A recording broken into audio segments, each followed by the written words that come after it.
Hey, did you know that over 90% of our viewers watch our videos but haven't subscribed yet?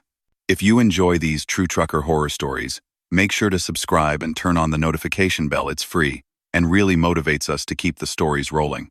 So sit back, relax, and let's dive into today's stories. Welcome to the Sleep Haunt, where truth freezes in the dark and fear rides in every empty lane.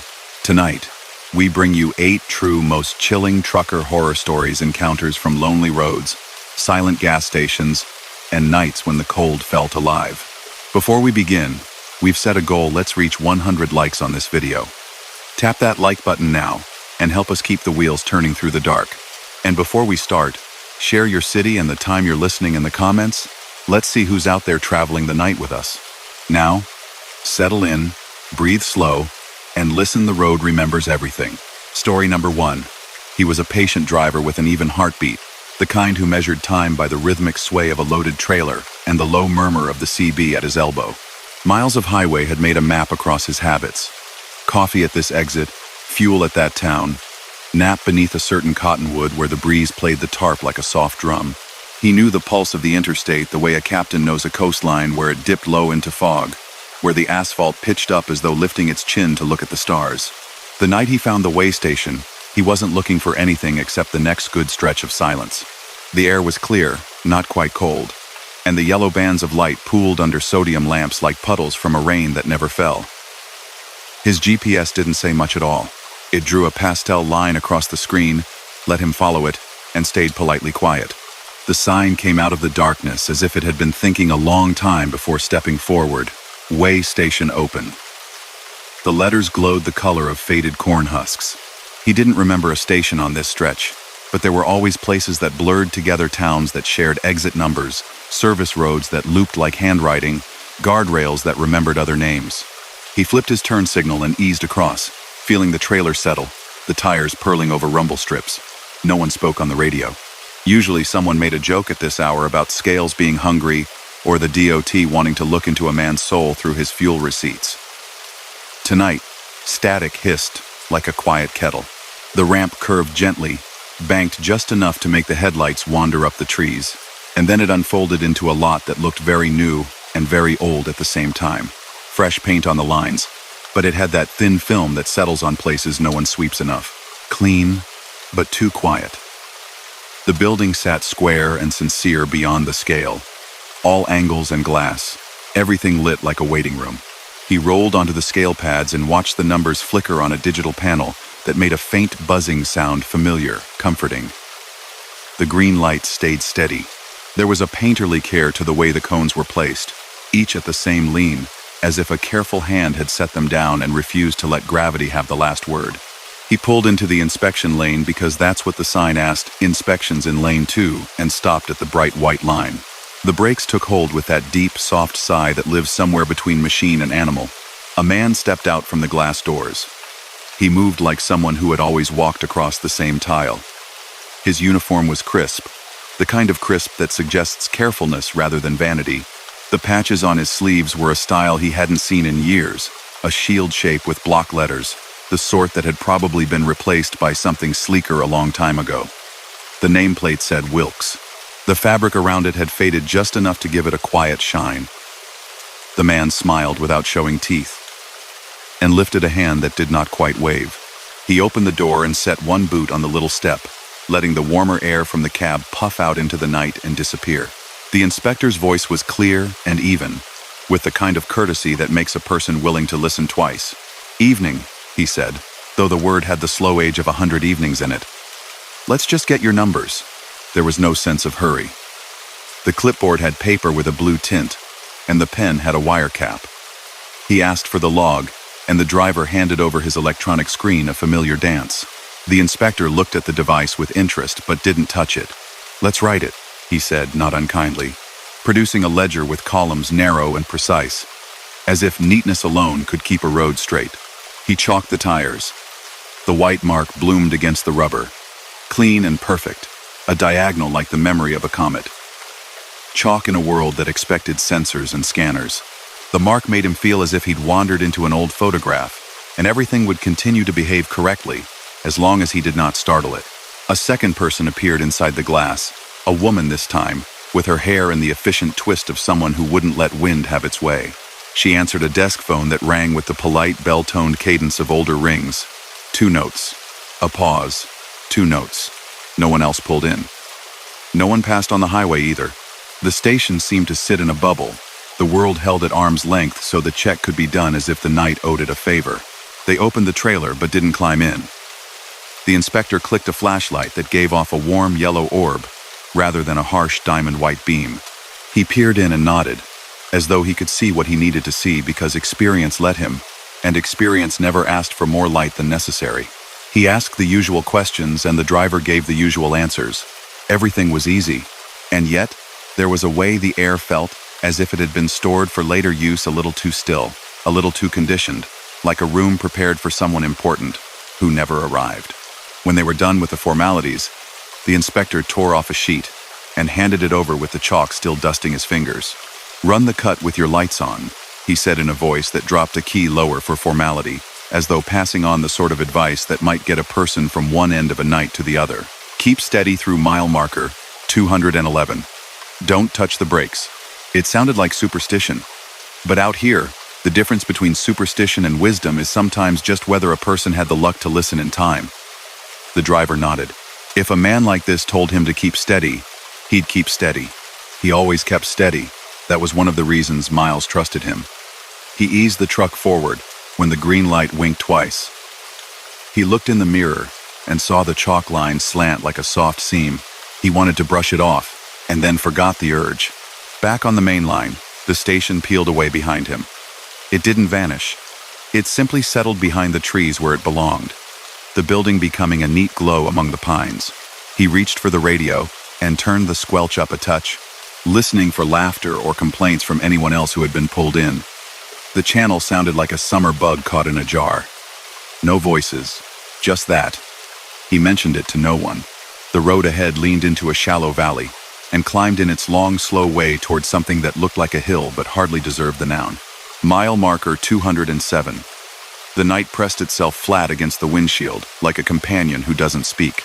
He kept his hands light, and his eyes taking in the whole picture, not just the patch of world in front of the grill. Far ahead, a sign rose and fell in the beam like the shoulders of a sleeping person. 209.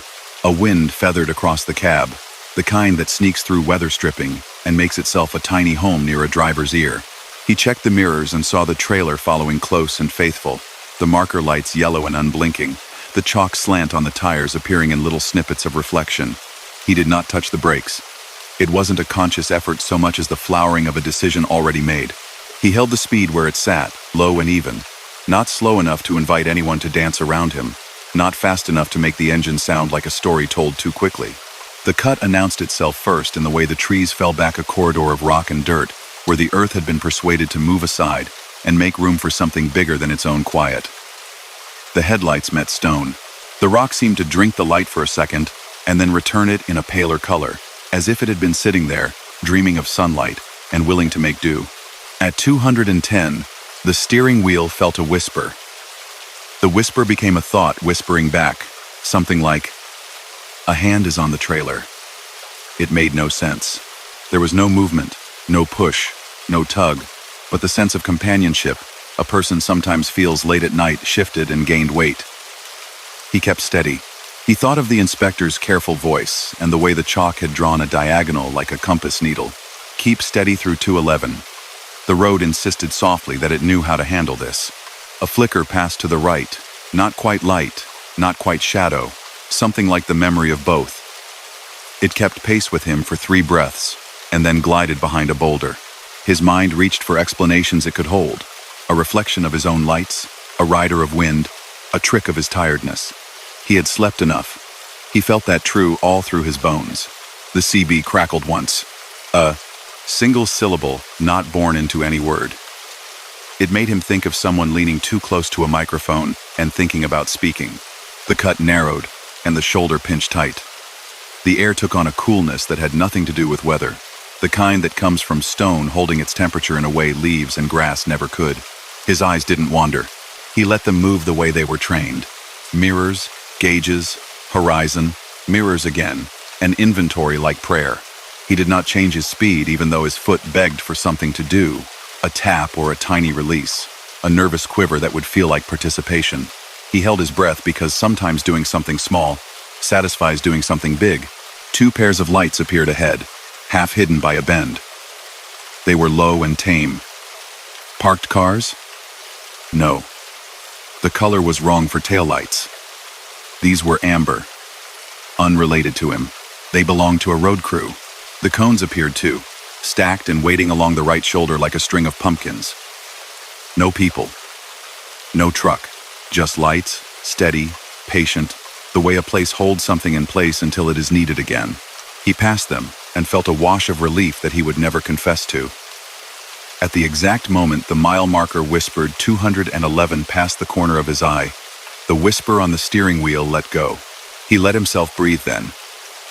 He let one hand leave the rim, flex the tiredness out of the knuckles, return. Find home again. The mirror showed a black shape slip across the yellow chalk and vanish into ordinary night. The road widened its shoulders a little, like someone exhaling after holding in a secret too long. When he stopped at the next service plaza, a place with bright aisles and sandwiches wrapped in that plastic that makes the same soft sigh every single time he walked around the rig as habit, as gratitude. The chalk still gleamed, not smudged by a single turn. Chalk makes promises to disappear quickly. This seemed in no hurry at all. He took a nap in the lot, the kind that puts a man in that gentle dark fall between waking and dreaming. In that space, the ring of a desk phone chimed twice, and paused, and chimed twice again, and he woke with the feeling that he had made an appointment and kept it. At sunrise, he fueled, paid, nodded thanks, and asked in the quiet way drivers ask about the road, without fuss. "That station," he said to the clerk who had been there long enough to have a name badge in 2 layers of font, "just west of the cut open last night?" She looked up, steady and plain-eyed, the way people do when they have lived long enough to see new and old loop around more than once. "There isn't one open there anymore," she said, not to contradict, just to deliver a parcel of information to the right address. "They closed it down after a while back. Fire in the equipment room. Whole place sat empty. Then they tore it down. There's talk of building a new one farther along, but talk is as far as it got."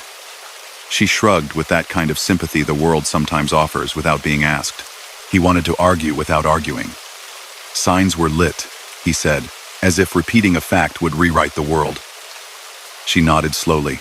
"People still see that," she answered, smoothing a receipt against the counter as if it had wrinkled its own way. "Not every night, just some. Drivers say it looks tidy. That's the word they use." He left it there because the day had other plans for him, and because the sun, having climbed above the trees, made the conversation feel like something that belonged to shadows.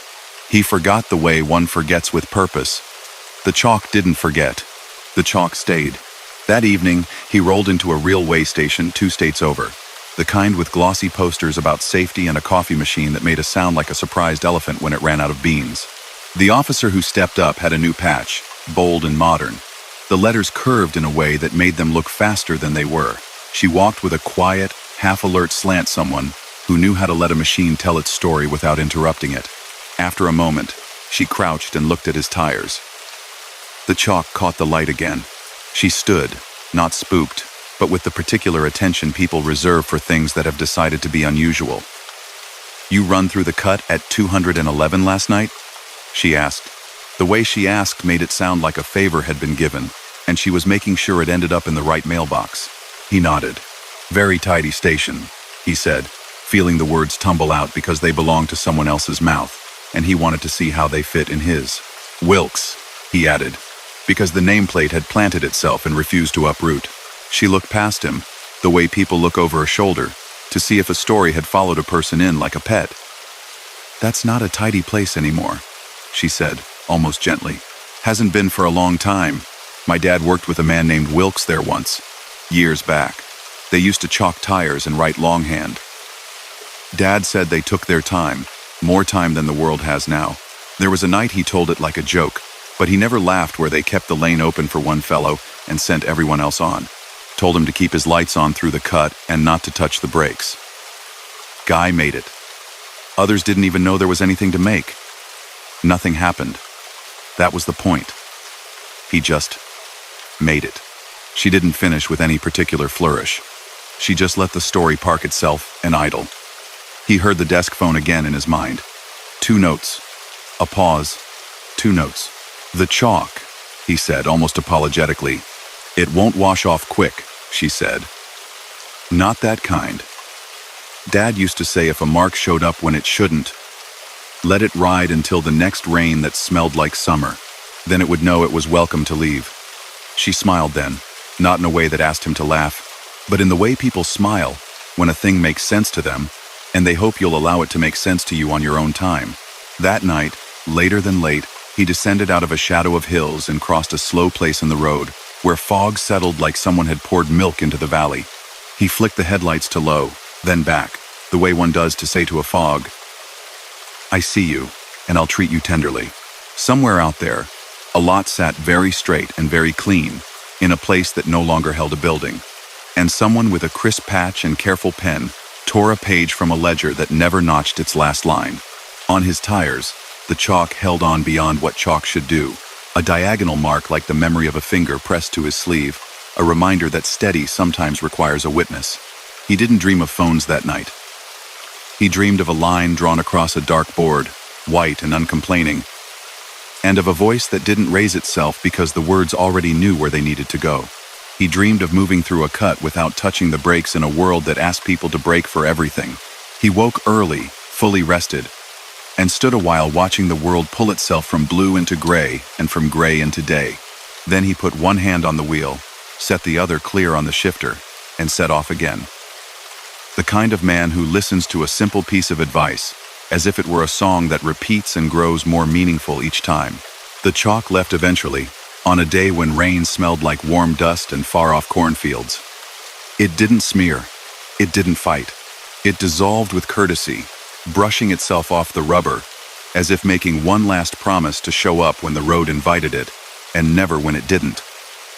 He didn't mention it after, but on a night months later, when a sign leaned out of the dark and suggested a detour through a smaller place at an inconvenient time, he felt the steering wheel whisper again, and he kept steady through the next mile, and he didn't touch the brakes. Story number 2. He liked the stretch where the interstate forgot to curve.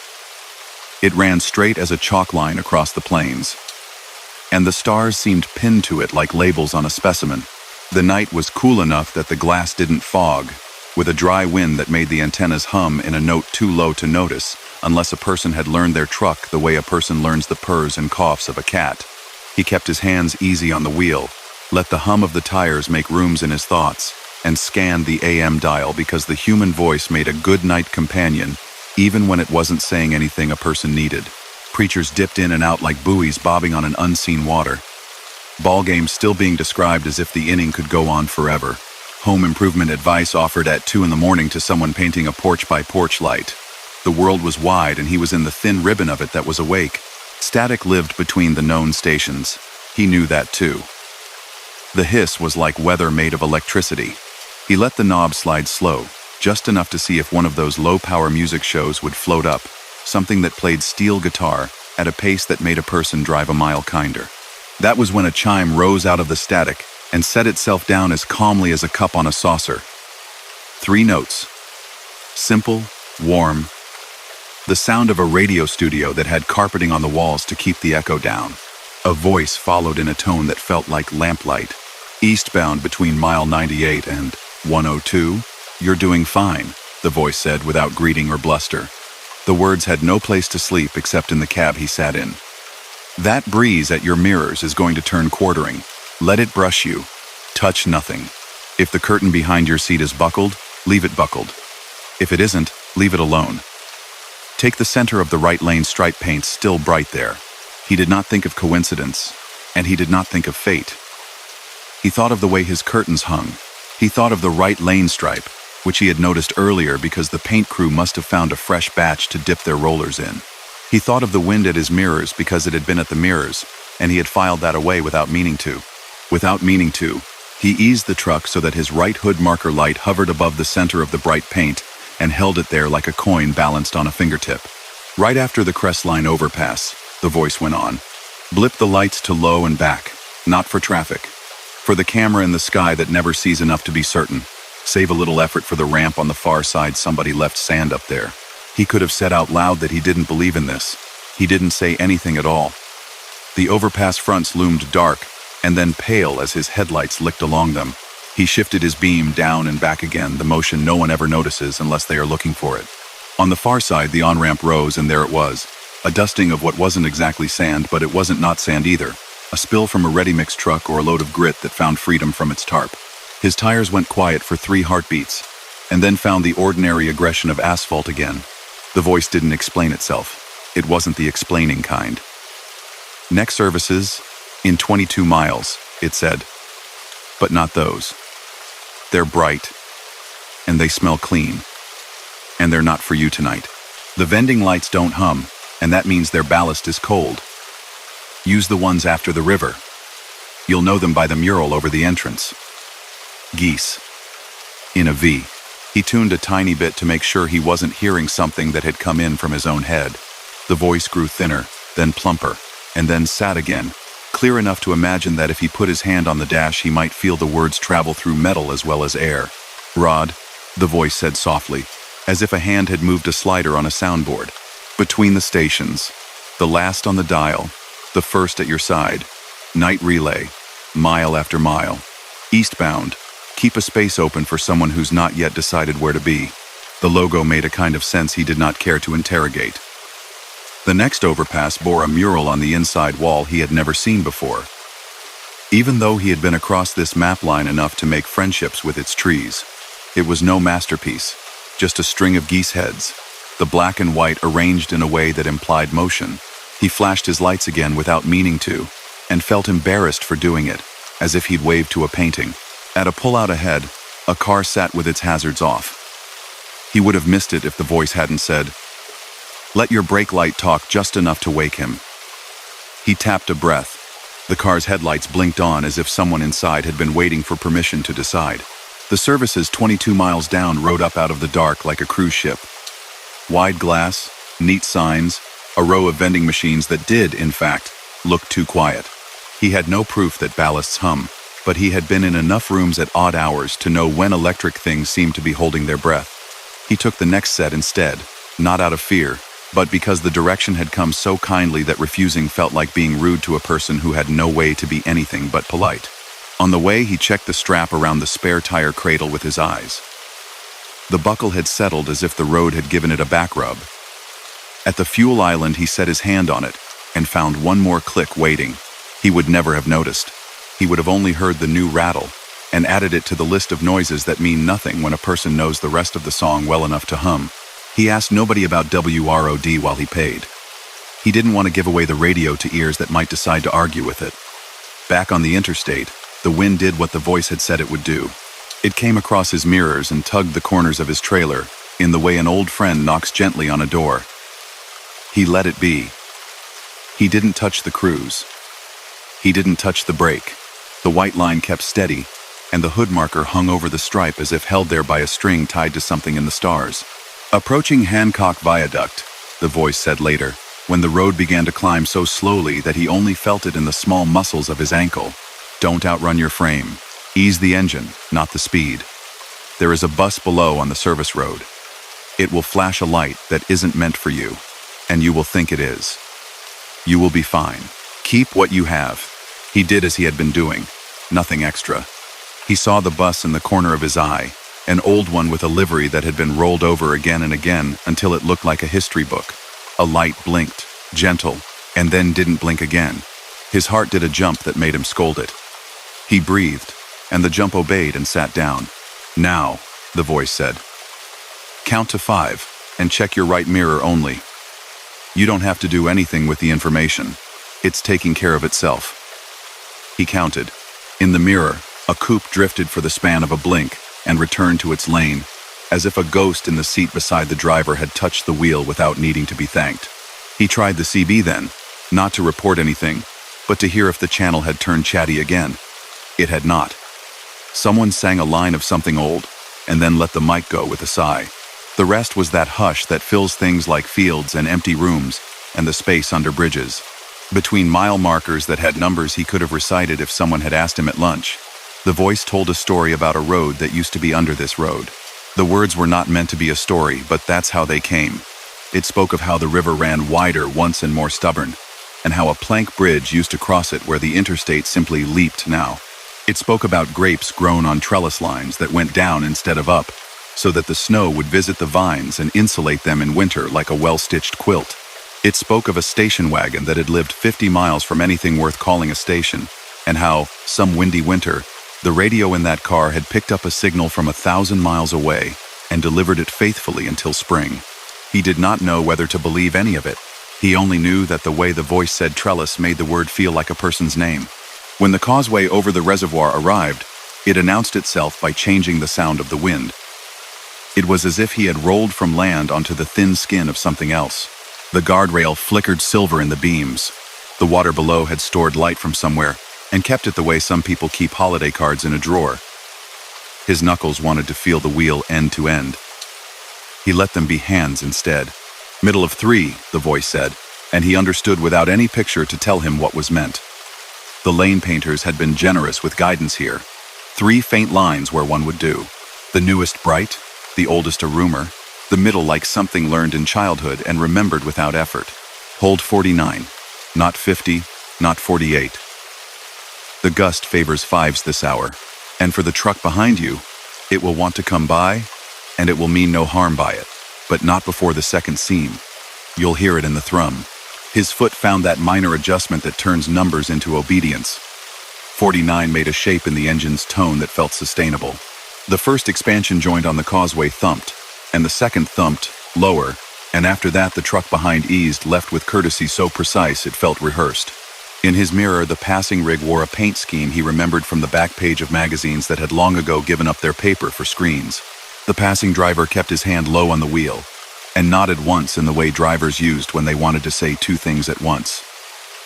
Then the rig was ahead, a neat box of red lights that climbed the slight grade with grace, and then became just another arrangement of points.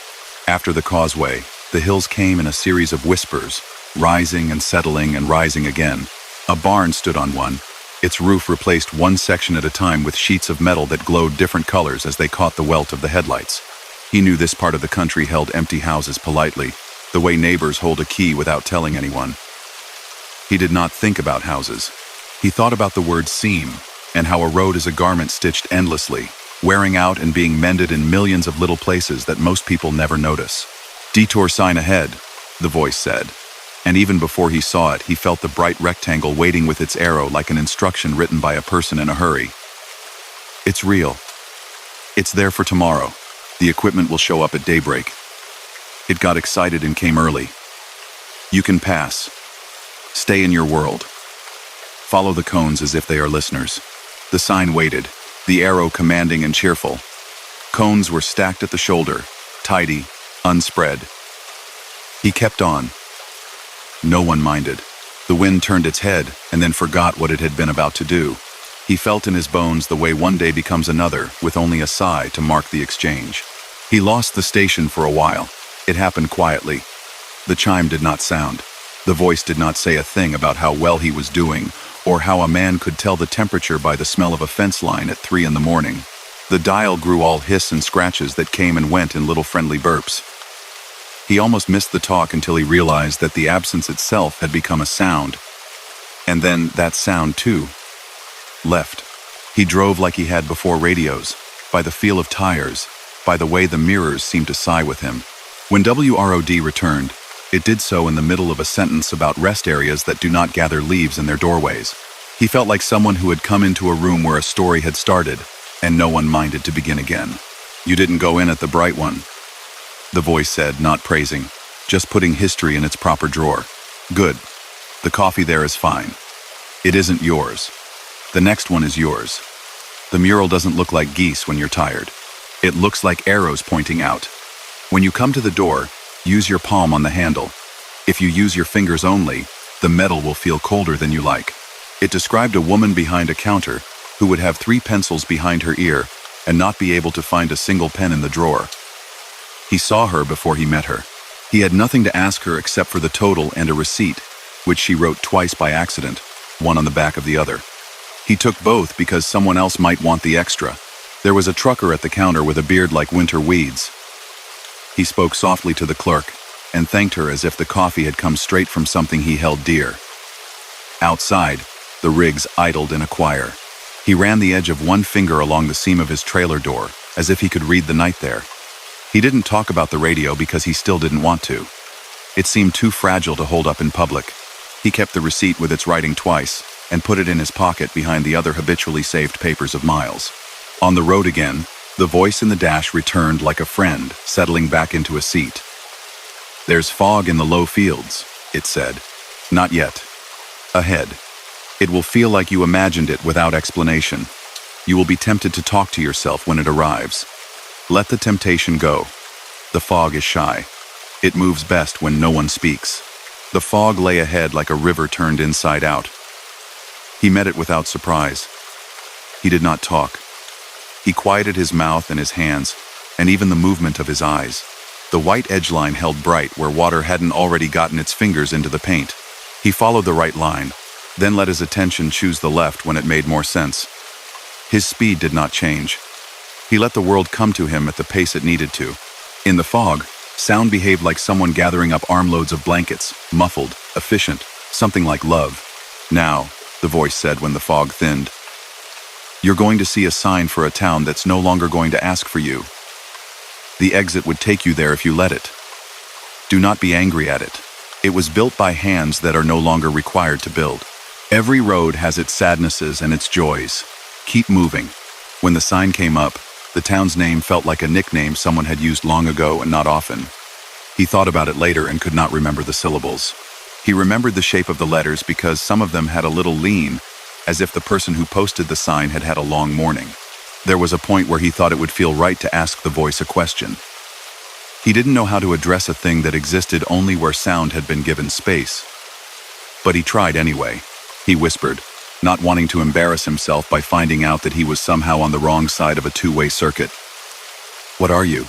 he asked. Or maybe he said, "Where are you?" In the end, it didn't matter. The radio answered with weather, not with answers. "Barometer pulling at your roof skin," it said, as if the truck were a living creature, and it was, in a way. "You'll have a low roll of thunder somewhere near County Line H. It isn't ready to be rain. It's practicing, out of your way, but loud enough to remind you that the sky is still awake." The thunder did not arrive, but the memory of it did. He felt it in his chest, like the tail end of a song he had heard at a summer carnival as a kid. The kind that fades only because the day requires it. He passed the county line, and the sky remained itself, and that was enough. Before dawn, just as the black diluted to blue and the little towns that had been sleeping grew edges again, the voice offered him something that sounded nothing like a warning, and nothing like a request, and exactly like a blessing. When you pass the cement plant, the one with the row of hoppers that always look like they're waiting to be counted, it said, "Give the horn 2 gentle taps. Not for danger, for courtesy. There's a hand there that's old, and a habit there that's older.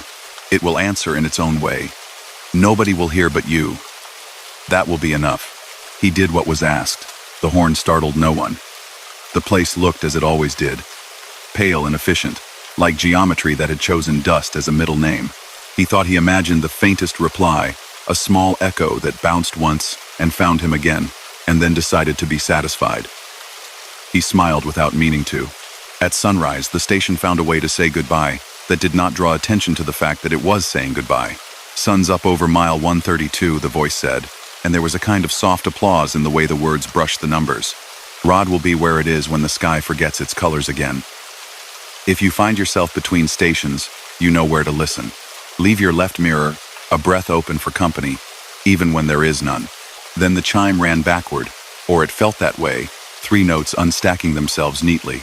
Music that wasn't quite music flooded the spaces between what the station wasn't and what anything else couldn't be, and then there was only the hiss again, and the faint breath of wind fingers at the antennas, and the reliable hum of a machine doing work the world needed done. He didn't reach for any rational thought to hold it still. He drove into morning like morning was a new state, and this was his citizenship. At the truck stop where the day shift shuffled in, where orange safety shirts gathered coffee and banter, he found a corner table that let him see the door, and the pictures taped under the glass. One of the photos showed a little studio with a round clock taking up most of the wall, and a sign with letters half peeled. WROD was there, If a person looked through the static of dust and fading, the caption had been written in black marker by a hand that wrote the letter R, the old way, night relay, it said under the photo. Between stations, out of the salt flats since 1969. The last number had been inked over twice to make sure it stayed a 9. He asked the clerk about the photo not because he wanted explanation exactly, but because the morning told him that questions belonged here and that this room could hold them. The clerk looked up from counting $1 bills, her eyebrows lifting not in surprise but in the expression people use when something familiar has made the day's first polite noise. "That tower folded in an ice storm a long time ago," she said. "My uncle says he used to listen when he was a kid, when they let the newsmen read the road conditions like lullabies. He says sometimes it still comes back, but only when no one is trying to find it. That's how he says it, only when no one's trying." He nodded, the way a man nods when what he's being told sits comfortably next to something he has already decided to carry. The clerk added, "Once a week someone I don't know mentions hearing it. That seems like the right number, but you know how it is. No one wants to argue with a thing that helps you drive a little better, even if they don't believe it's there." He didn't tell her about the spare tire buckle or the fog or the way the bright service plaza had felt too surgical for his taste. He didn't tell her about the chime because he wanted to keep that sound the way a person keeps a small, smooth stone in a pocket, a thing to turn over with one's thumb when waiting for the light to change. He paid, took his receipt, folded it into his palm like a secret handshake, and went back out to the day that had decided to land. He tried to find the station again that evening, not hard, not with hunger, just with fondness. He scanned slowly. Static could be friendly. Other stations laid themselves down with certainty and were allowed to be certain because they knew their place. Between them lived that soft unknown. If the voice was there, it did not need him and did not make itself a burden by calling out. He drove by, feel, and by mirror, and by a set of instructions, a person can't write down because they were gifted one night when the wind had a particular decision to make and shared it. On another run a week later, on a night bluer and closer and less interested in the world, he heard the chime again. He didn't need it. He didn't argue with it either. "Westbound?" the voice said this time, a question that was an answer. "All right then, let's treat the long descent with respect. The Jake isn't a hammer tonight. It's a cradle. Ease it in, save the brakes, trust the grade. Count to 7 at each bend and wave to the reflector posts like their neighbors, watering their lawns in the dark." He did the little wave that looks like a man scratching his knee. He counted to 7 because why not? The grade eased. The posts nodded whether he waved or didn't. The night became itself again and kept him within it. He felt that odd good thing that happens when luck and kindness show up quietly at a job and do half of it without ever asking for credit. He never told this as a tall tale in a diner, and he never scribbled WROD on a napkin to see if someone else had done the same, to compare how the letters felt in their hand. He kept the habit of leaving a little space in his left mirror, as if someone might come up beside him who wasn't ready to pass yet, but needed to borrow his momentum until they decided. He let the spaces between stations be the spaces between breaths. On some nights, the chime came, and the voice made the road feel like a line gently held by careful fingers. On other nights, there was only the hum and the wind and the reliable company of a road that has agreed, at least for this hour, to stay exactly where it is. Story number 3. He hauled shelving that night, long runs of steel with slots punched into them like sequences of quiet punctuation. The load rode light and neat, banded tight, the kind of freight that keeps to itself and hums only when the wind insists. He liked the quiet loads, pallets of shoeboxes, baled cardboard, rolled carpet, the objects that allow the road to speak. The cab smelled like fresh coffee and clean straps. Beyond the glass, the plains lay calm and wide, a page someone had forgotten to finish writing on. The route was simple, east to west across a state that slept in big pieces. He set the cruise lower than the limit as the stars came forward and the world shrank to a measured cone of headlight, then widened again at every overpass where concrete threw back a paler version of his beams. The CB was polite with static. Every so often a familiar handle dropped a mile marker and a weather note. Nothing called for company. He let the engines sing and kept the column straight as a yardstick. Somewhere past a town that lived mostly in its grain elevator, a small brown sign appeared and then slipped through his mirror. Library Road, it said, with an arrow that didn't offer any urgency at all. He smiled without meaning to. He liked signs that said nothing about commerce, nothing about hunger, nothing about exit numbers that carried their own kind of impatience. A road named for quiet felt like a favor from the map. The night air had that weightless texture that sometimes comes after a day of dry wind. Things sounded softer than they should. The blower a murmur, the tires like a hand smoothing a blanket. He thought he heard something else too, a faint, papery sound from behind him when the pavement got very smooth. He knew better. The steel was banded. The doors were shut. The trailer didn't gossip. But every time the highway treated him to a particularly well-laid section, the soft whisper rose again, like someone turning a page carefully in a room where no one wanted a light turned on. He took the next wayside, one of those small, state-built pullouts with 2 picnic tables and a trash barrel chained to a post. A single amber bulb lit a square of concrete. Beyond it, the prairie began again without complaint. A wooden box stood on a post near the entrance, glass-fronted, with the kind of crooked charm only volunteer projects manage to keep.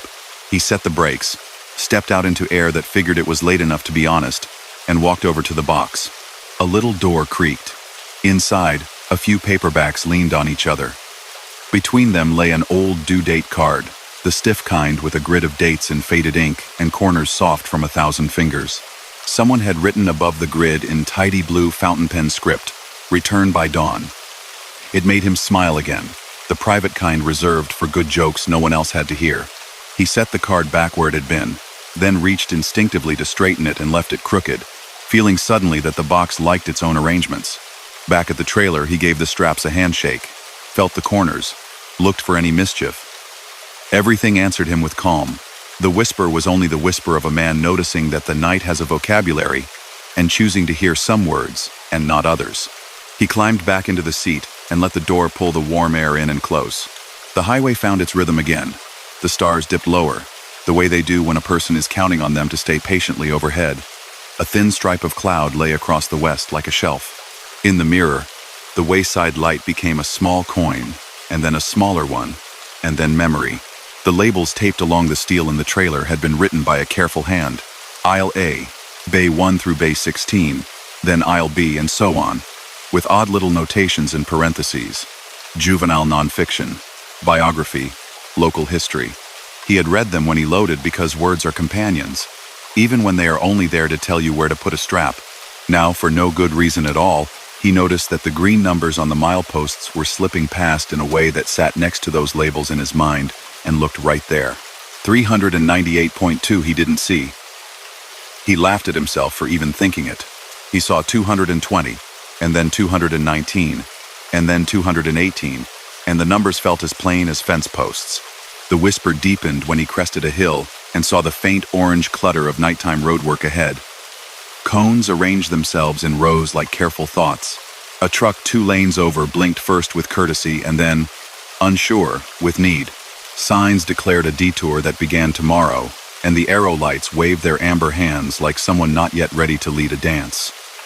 He thumbed the dimmer on the dash and took a breath. The feeling that he was being watched wasn't the usual kind. It was the feeling that the road itself wanted to see how he behaved, not because it could punish him, but because the night sometimes lends out its calm as if it were a cherished book, and would like to know it's being handled respectfully. In the mirror, at an angle, 2 headlamps showed up between the shoulder posts, low and even, and then climbed the ramp to meet him. He recognized the shape before he wanted to. The short, blunt nose of a city van, the sort with a tall box and the suggestion of shelves behind the windows.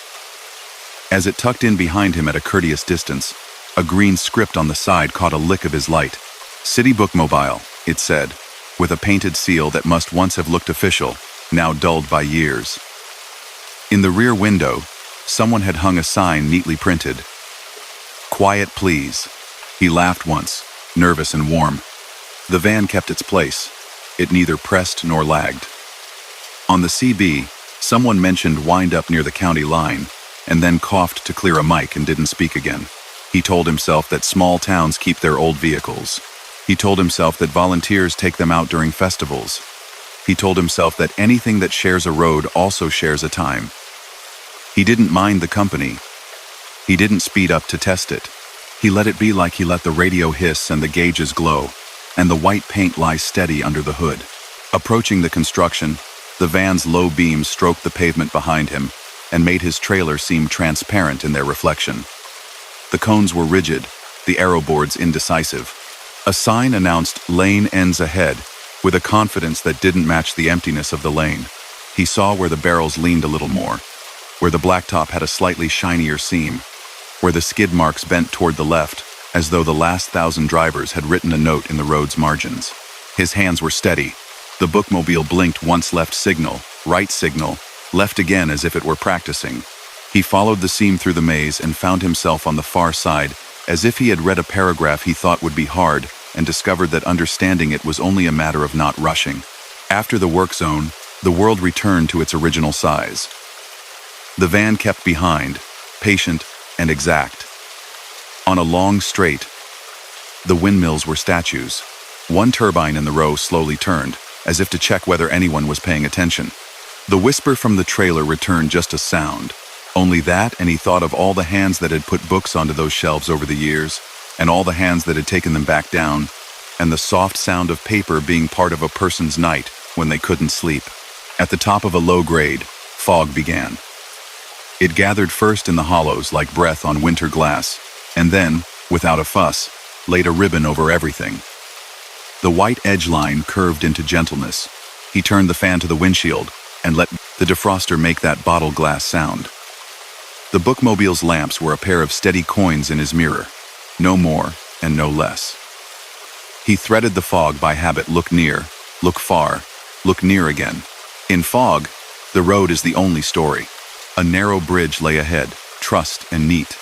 He knew it not by sight alone, but by the way the road narrowed its shoulders and the guardrail changed its language.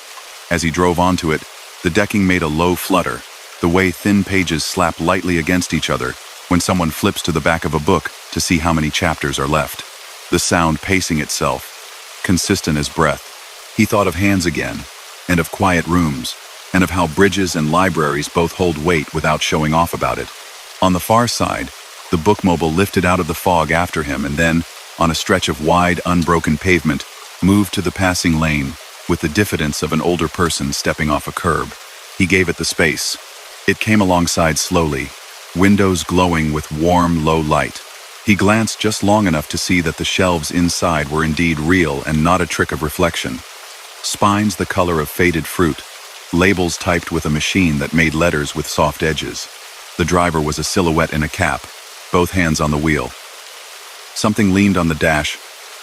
A stamp, maybe. The old kind with a handle. The van's rear curtains had the words, "Quiet, please," sewn in white felt. He let it go ahead, and it settled back in the lane with the kind of modesty that comes from knowing exactly what you are. The next interchange, the biggest of the night, began stacking its ramps in the dark ahead. Green signs sprouted in clusters. Some hooded lamps were out. Cones stood in partial chorus lines that no longer matched the music. His GPS hesitated, then chose a direction, then wanted to suggest a different one and finally decided not to talk. The bookmobile went on without fear, arrowing for the right-hand split toward the county road he needed to. He had planned to take the long loop rather than cut across the flyover. The van's choice made the shorter path look possible in a way it hadn't a moment before. At the gore point, a yellow sign declared, "Ramp closed ahead tonight, 1 p.m. 5 a.m. He checked the clock and felt himself held in a small coincidence. 10:58. 2 minutes to spare, if the sign's schedule kept itself honest. The van's right turn signal clicked, crisp and old-fashioned, and it slid onto the ramp without hurry. He followed, equal parts faith and calculation. The pavement whispered rather than growled. Partway up the curve, a truck sat with its hazards on, off to the side in a pocket that had probably been meant for a patrol car. The driver, a shape in an orange vest, gave a small wave that could have been gratitude or could have been habit. He eased by without making a mess of anyone's quiet. Up on the flyover, the world fell away for a moment on both sides, a space of air and absence reinforced with bolts and trust. The bookmobile's taillights marked the path like a slim, careful finger across a map. He followed the arc, and could feel in his palms the piece of engineering that had gotten everything exactly right for the speed and the weight and the wind of a night like this. Near the top, where flyovers sometimes seemed to pause in their thinking, and then remember what they were about, The fog gathered again. It felt like stepping into a reading lamp circle. He adjusted nothing. On the downhill side, the ramp delivered them to a quiet slice of interstate. The bookmobile drifted to the right shoulder briefly, as if turning a page to make sure nothing was stuck. It eased back out and led him another mile, then signaled toward a dimly lit rest area. He had not planned to stop. He did not want to stop. He felt the resting place invite him in anyway, the way a porch light suggests a person take a breath before stepping back into the dark. He pulled in. The van rolled past the car side and on toward the truck lot. He chose a slot under a burned-out lamp and let the engine come off its song. When he looked up, the bookmobile wasn't there. It wasn't anywhere, though the lot had nowhere to hide something that size. He sat with his palms flat on the wheel until he found his own pulse again. Inside the building, a bulletin board held notices. 4. H. Bake Sale. Volunteer Fire Department Fish Fry. A flyer. For municipal compost bags. One curled sheet announced in big letters, Library Friends, Night Silent, Book Swap. Under the glass on the counter lay a laminated note. Quiet hours 11 p.m. 5 a.m. Thank you for respecting the wildlife. He bought a bottle of water from a machine that whirred courteously. Near the exit, a plastic tub had been set for a book drive. A few paperbacks rested there, their spines creased into the shapes of other people's nights. He stepped back into air that tasted faintly of rain that wasn't there. The truck lot slept in neat rows. The prairie said nothing at all. When he climbed in and settled his hands and set the brakes free, he realized his fuel receipt tucked near the shifter carried a faint purple smudge, as if it had been set against a stamp pad at some point without his noticing. Returned before dawn, it said in mirror writing, so faint he might have imagined it. He turned it over. The paper was ordinary again. He tucked it away, as if it had always been ordinary. The final test of the night came at a place he knew for its messy geometry. A stack where lanes looped each other like ribbon and exit numbers stacked like fractions. Half the overhead lamps were out. The rest were a shade of amber that made everything feel like an old photograph. Trucks drifted like big, careful animals. A sedan changed its mind twice in 10 seconds. Far below, a set of tracks crossed cold and silent. He could feel the part of his brain that loved order sit up and smooth its hair. He remembered the labels on the shelves, the quiet notations, biography, local history, reference. He found his lane the way a person finds a subject in a card catalog, by letting the mind stack choices tidily until only one is left that fits the words on the card. Keep right 2 lanes, straight through then immediate right, merge slow. He didn't look at the bookmobile because it wasn't there. He didn't look for help. The help was the work of looking in the first place. The patience to read the paint and the polish. The slight shine of new asphalt that says it will carry you. The duller gray of surfaces retired for the night. On the other side, the highway gathered itself back into one quiet thought, headed the way he wanted. The fog thinned. The whisper faded to an idea of a sound. He rolled on. He reached the county seat near sunrise, when buildings look like ideas of buildings and cars look like excuses to be outside. The drop was at a low brick rectangle with a loading door that pretended to be modest and succeeded. A city worker in a jacket the color of cheerful traffic cones held a clipboard and a key that made a long-since-oiled lock pretend to be stubborn for tradition's sake. She greeted him by name, the name on her paper, and held the door for him as if hospitality were part of her job description, and maybe it was. Shelving? She asked, the way people ask questions whose answers are already moving into place. He nodded. They worked steadily, and with that minimal talk that does not deny friendliness.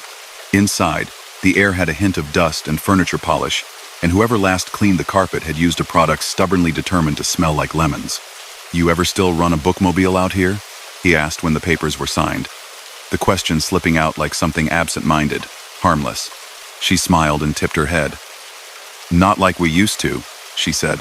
The old van? Folks still talk about seeing it. We phased it out when the route changed and nobody had the budget to keep it going. But I don't argue with stories. They get people through messes sometimes. That's worth as much as an engine. She handed him a copy of the receipt. In the corner, some stamp had left a neat rectangle, in good order.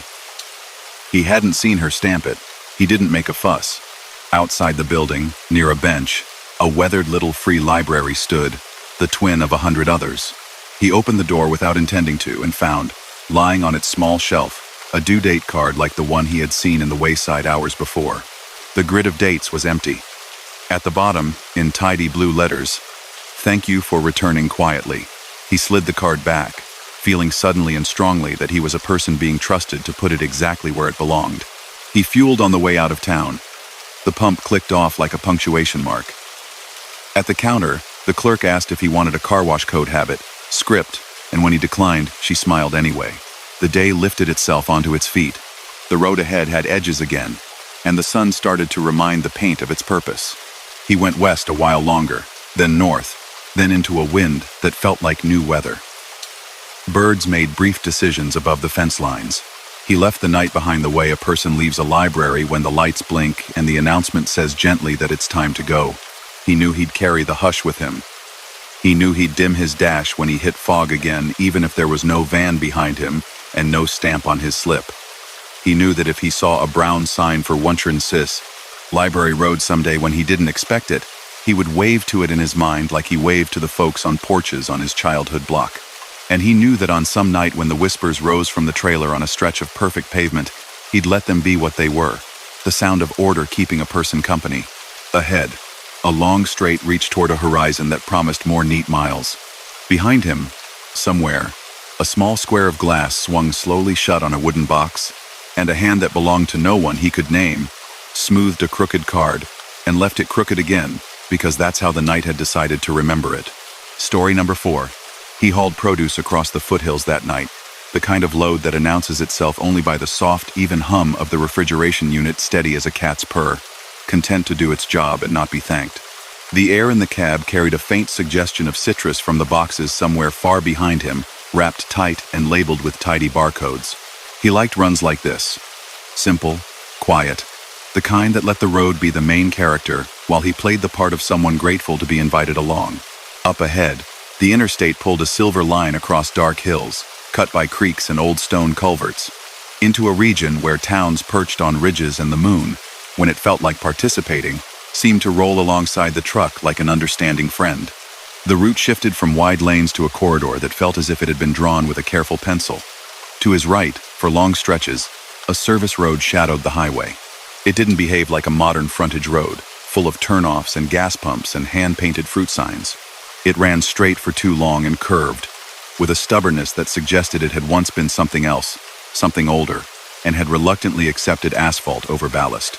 Here and there, crossbucks still stood where no rails crossed anything, their arms as white as bone and as out of place as a gate in an open field.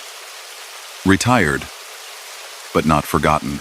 He kept an eye on the gauges and the other on the arc of lights as they rose and fell with each low hill. The weather didn't press any particular decision on a person. No rain, no wind with a sense of humor, just a dampness that lived in the hollows. He liked the way it made sounds gentle. Tires turned into a hush. The fan was a lullaby set to practical. He noticed the light when the mile marker turned from 142 to 141. It wasn't a headlight, and it wasn't anything to do with his own beams. It moved low and parallel off to the right, following the service road steady, amber, not bright enough to demand anyone's attention, not dim enough to be dismissed. It bobbed as if a person were walking with it, only the bobbing had a rhythm too consistent for footsteps. It wasn't a hazard beacon, and it wasn't a work truck. Just a lantern color light, keeping pace in the dark, like an old habit that had decided to accompany the new world for a bit. He let the thought come and sit without feeding it more than it asked. The miles did their work. The UPS store boxes in his mind, worry, speculation, explanation, remained closed. He checked the CB out of habit. It answered with a cough of static, and then a voice far off saying something about deer this season. They're shy and smart this year, and then he was alone again with machines that liked him and a road that minded its manners. The light on the service road eased ahead when the grade deepened. It stopped briefly where a culvert sent water under both roads. It dipped 3 times in quick succession and held itself still, then lifted once, like a nod to someone who had just made a point worth keeping. He couldn't think of the last time he'd seen anything like it. He told himself it was a cyclist with an odd sense of pace, or a utility cart that had borrowed a miner's lamp, but neither explanation knew what to do with that pattern of movement. so he set them down gently and watched. The highway bent left. Ahead, the reflection of his own lights turned the sign letters pale. Slippery. When wet. The pavement wasn't wet, exactly just shy of it, slick with that invisible film that settles on the world when the air chooses cool over cold. On the shoulder, a thin branch had found its way under the guardrail, nothing that deserved a man's heart to quicken, only the suggestion of where bigger things might fall on nights when impatience ran the saw. He let his foot ease, not braking, only asking the engine to hum a note lower on the scale. The truck obeyed. The trailer followed. Like a good conversation, follows a pause. In the corner of his eye, the light dipped once, a little appreciation, as if pleased he'd understood the kind of courtesy the night likes. He had long ago, as a boy sprawled on a living room rug, paged through a book about trains big enough to be part furniture. He remembered the drawings of lantern signals, how 5 wiggles meant back up, how a certain circle meant come ahead. Lines and arrows that looked like someone trying to teach a language, without making the letters too complicated. He hadn't thought about that book since he learned to change his own oil. Now the memory slid back, unassuming and precise. The service road's light moved again in a way that was more like writing than walking. Maybe it meant nothing at all. Maybe it was a trick the damp air plays when it wants to remind people that old gestures aren't gone, just quieter. The reefer cycled, a deeper purr that made the mirrors tremble for a breath. The engine settled back. He followed the light and didn't rush. There was a bridge ahead, one of those simple concrete ones with a plaque on the side that most people never look at. Its parapet caught his headlights and returned them politely.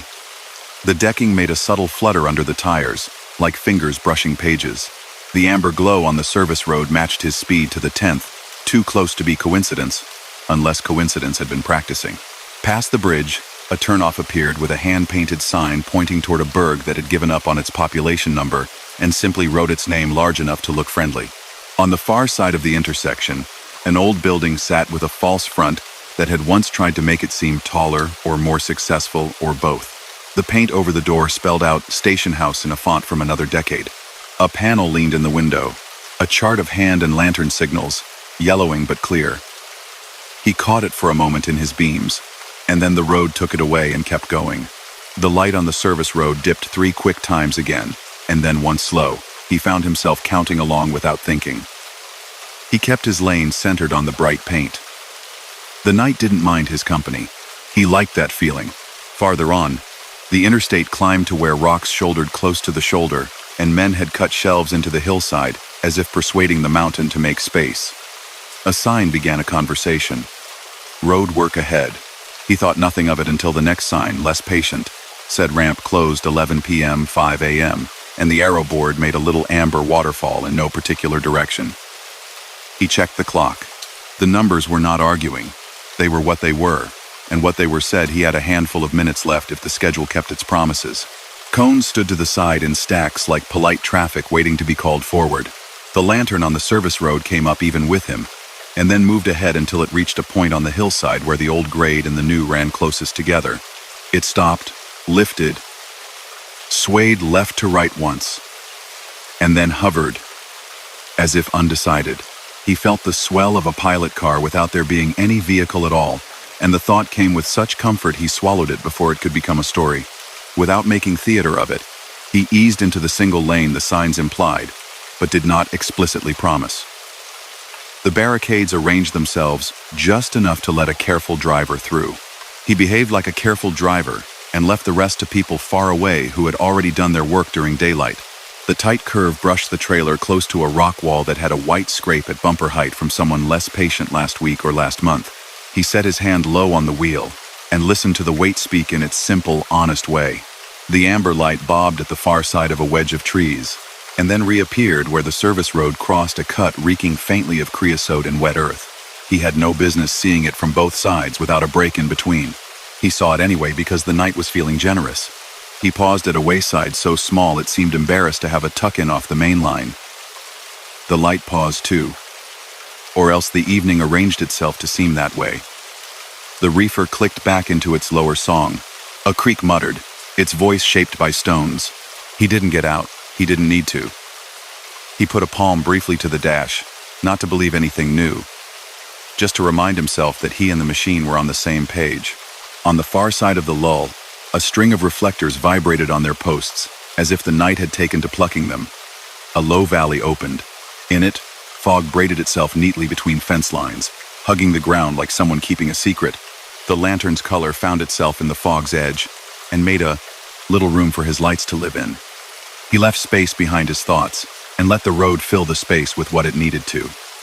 He moved through the fog without altering his hands or his breath. His mind smoothed itself to fit the curve. He came out by a gas station that sold bait by day and coffee by night, and had hung bundles of wind chimes that had rusted into silence. He could see, through the glass, a postcard rack turned slightly like a person listening. On the wall behind the register, a black and white photograph showed men standing with their palms on the hips of a steam engine, and looking like the future had been delivered on schedule. Beside it, a framed timetable had the words Mason and Pine Railroad, and a date that his eyes skimmed and decided not to hold. He topped off, because habit asked him to. While the pump clicked and the numbers rolled in their agreeable way, he asked the clerk, as if he were asking what time they closed. "You ever get folks talking about a light on the service road?" The clerk was older than the store needed him to be, and had a way of answering that made every sentence sound like a conclusion politely shared. He didn't look up from the drawer of ones he was counting. "Sometimes after damp days," he said, "folks say they see the walker. That's what they call it when they want to speak about it without sounding like they're doing anything fancy." There was a woman used to work flags out on the rail when storms dropped half a hillside on the line. My aunt. She'd walk ahead with a lantern and let the engineer know how the world was behaving beyond the next curve. Folks like a world that behaves. She'd be glad to know someone still drives like they're listening. "Paper cup?" He accepted the coffee, and the way the answer sat in the air like a chair placed where a person would naturally rest. He paid, and didn't contest, the extra dime. He stepped back into the damp and the quiet wheels and the amber glow that had become part of the night's furniture. The service road pulled away for a bit, took its own aim for another hill. He missed the light. Then he came around a bend, and there it was again, across a low meadow, moving at a pace that did not reconsider itself. He thought about the words that had just been handed to him, slow order. He didn't know the technicalities, and they didn't matter. He understood the idea the way a person understands that a dog will circle twice before lying down. Some things are the way they are because the doing of them carries information. He set the Jake in its gentlest stage, not to slow more than he needed, but to let the motor lay a palm on the weight and remind it someone cared. A viaduct lay ahead, less grand than the word suggests, more workaday than anyone would write a postcard about. It rose above a patch of cattails and a second service road, and an abandoned siding that had turned itself into a ditch. Wind brushed it just enough to tip a cigarette butt if someone were careless. He wasn't careless.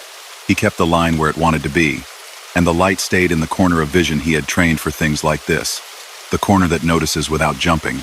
Mid-span, the breeze turned quartering, and then forgot to continue. He let it forget. On the far side, the road widened, and the fog lifted, and the light ran ahead again to a point where the old and new grades parted like friends at the corner, who know they'll meet again in a mile. The night had one more fuss to present, but it presented it like a teacher who already knows the student will find the correct answer. In the sweep of a merge where a state route joined the interstate without much apology, a set of temporary barricades had been set aside in a way that implied purpose without clarifying it. The arrow board was dark. A truck's hazard lights winked, steady as a heartbeat, in a nook that probably hadn't been measured for that exact task. In the medium of all that, the amber light traced a slow, deliberate arc and settled directly opposite the place where the merge asked him to commit. He committed. He took the space that was offered and used the lane that wasn't pretending to be something it wasn't. The trailer translated his choices into straight lines and angles and obeyed. Nothing happened. His favorite outcome. He took a breath that tasted like cold river and distance. At a scenic pull-off, a plaque of the kind that explains what the eye already knew told the story of the rail line that had once called this valley a daily chore. A small drawing showed a lantern, its handle worn shiny. It described in a few lines how signals had once been shared in the dark using little more than patience, a steady wrist, and the expectation that the person on the other end wanted to arrive whole. It named no ghosts and argued for no legends. It said simply that sometimes a person walks ahead to check the track. He accepted the summary because it left room for the rest of the world. He rolled back into the line of his night and didn't look for the light anymore on purpose. He let it be if it wanted to be. The reefer hummed. The grade softened. In the distance, a cluster of sodium lamps marked a town trying not to wake its children. He traveled there and passed it. A billboard invited travelers to an event that had occurred last month. The road asked nothing else of him, except that he continue. Near dawn, the distribution center's concrete lit itself from underneath, in the way concrete does when morning is deciding. He set his rig onto the receiving lane. The dock's bumpers wore black marks that looked like calligraphy. A worker in a hoodie blew into his hands and made small talk that didn't need answers longer than a nod. Paperwork exchanged hands and adopted the little wrinkles paperwork always finds a way to adopt. With the trailer empty, the reefer sighed like a job co-signed and completed. He got his copy of the receipt, folded it, and only then noticed a faint imprint along one edge, purplish as a bruise, but not a bruise. Mirror writing that took a second to decode. Slow order 25. He smiled like a person who had been trying not to for an hour. Later, at a diner that had been 3 different diners at least and still managed to be itself, a vintage lantern sat on a shelf above the dessert case. It was clean enough to have been polished recently and old enough to resent that a little. The waitress poured coffee with a competence he admired. He asked her about the lantern and got what he expected and didn't. We used to set that in the window when the pass got fog. My granddad drove the hill in a tanker. He said the light watched him, not the other way around. Folks come through this time of year talking about a jogger with a glow stick. I tell them it's the walker and that they should be kind to it and kinder still to their brakes. You shipping fruit? He nodded. Everything made a kind of ordinary sense that felt like a gift. On his way back out, he paused by the old map in the entryway. A thin gray line paralleled the thick black he had just traveled, labeled in an unobtrusive script. M and P right of way, abandoned. The legend used a symbol for it that looked like a row of tiny lanterns. A good joke. Maybe not a joke at all. In the parking lot, his truck looked ready in the way a dog looks ready when someone stands up and picks up a leash. He climbed in and felt the seat give exactly the amount he asked of it. He didn't need another sign for the rest of the day. He didn't think the night owed him anything anyway, but he found a slip of red cloth under his floor mat when he shook dirt out before the return leg, a corner of a bandana maybe, fresh as a grocery list. There was nothing written on it. It was clean and without story until he gave it one. He set it under the clear cover of his logbook and let it live there like a bookmark.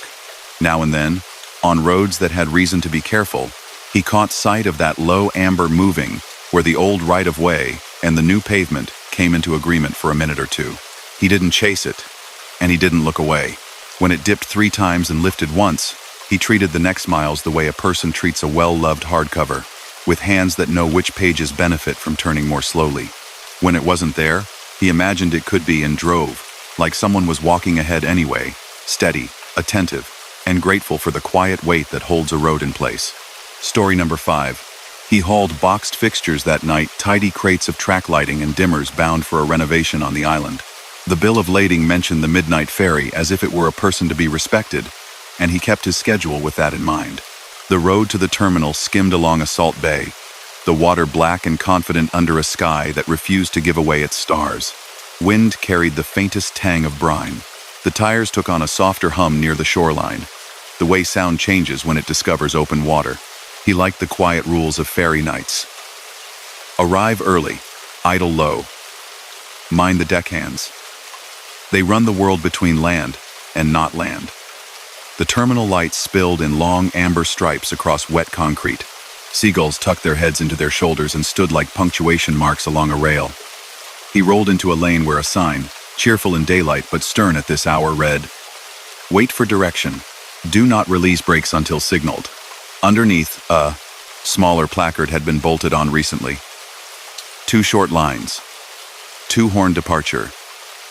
No passengers on deck. He set the brake and let the engine idle down. A booth window rattled open with the sort of energy that meant a long night was halfway over. The ticket agent handed him a slip and a smile that looked practiced in a friendly way. "You'll be midship on the lower," she said. "If it fogs, count your horns and don't move until the 3rd. Folks get eager." She tapped the glass after she said it, as if sealing the instruction into the night. He nodded, even though they couldn't see. The slip lane ahead, uncoiled with a patient shuffle. Workers in blue jackets walked with a bounce that comes from rubber soles on damp concrete. A string of cars had their interior lights dimmed, small planets behind their own glass. Somewhere a compressor cycled. The ferry herself nudged the dock again, as if verifying the fit, then sat still as a building. Loading began slow and exact. The deckhands were a chorus of hands and small nods. A woman in a knit cap pointed to the lane she wanted him in, and then to the square he'd live in for the crossing. He eased forward until the palm of her gloved hand flattened. Stop. He set the brake and felt the rig sigh the way machines do when told to rest but remain alert. The deck smelled like fresh paint and old rope. Overhead, the steel of the car deck's beams wore a condensation glitter that made the light look alive. Chains, the woman said, and a pair of crewmen looped a strap through a frame point and back to a tie-down ring. They moved efficiently, speaking to each other without words, the way people do when a job has taught them a grammar theirs alone. One of them lifted his chin toward the brake valve. "Leave it pulled," he said, not a suggestion. "You'll hear 2 horns for departure. If it's thick out there, we blow 3. Nobody moves until the 3rd horn gives you permission. We got a lot of moving pieces.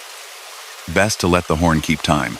He knew the rule, but he accepted it again because this was their floor and their ceiling, and it pays to let the owners speak their own laws. He cut the engine, listening as the sounds changed shape. Without the motor's hum, the ferry's deep machinery came forward.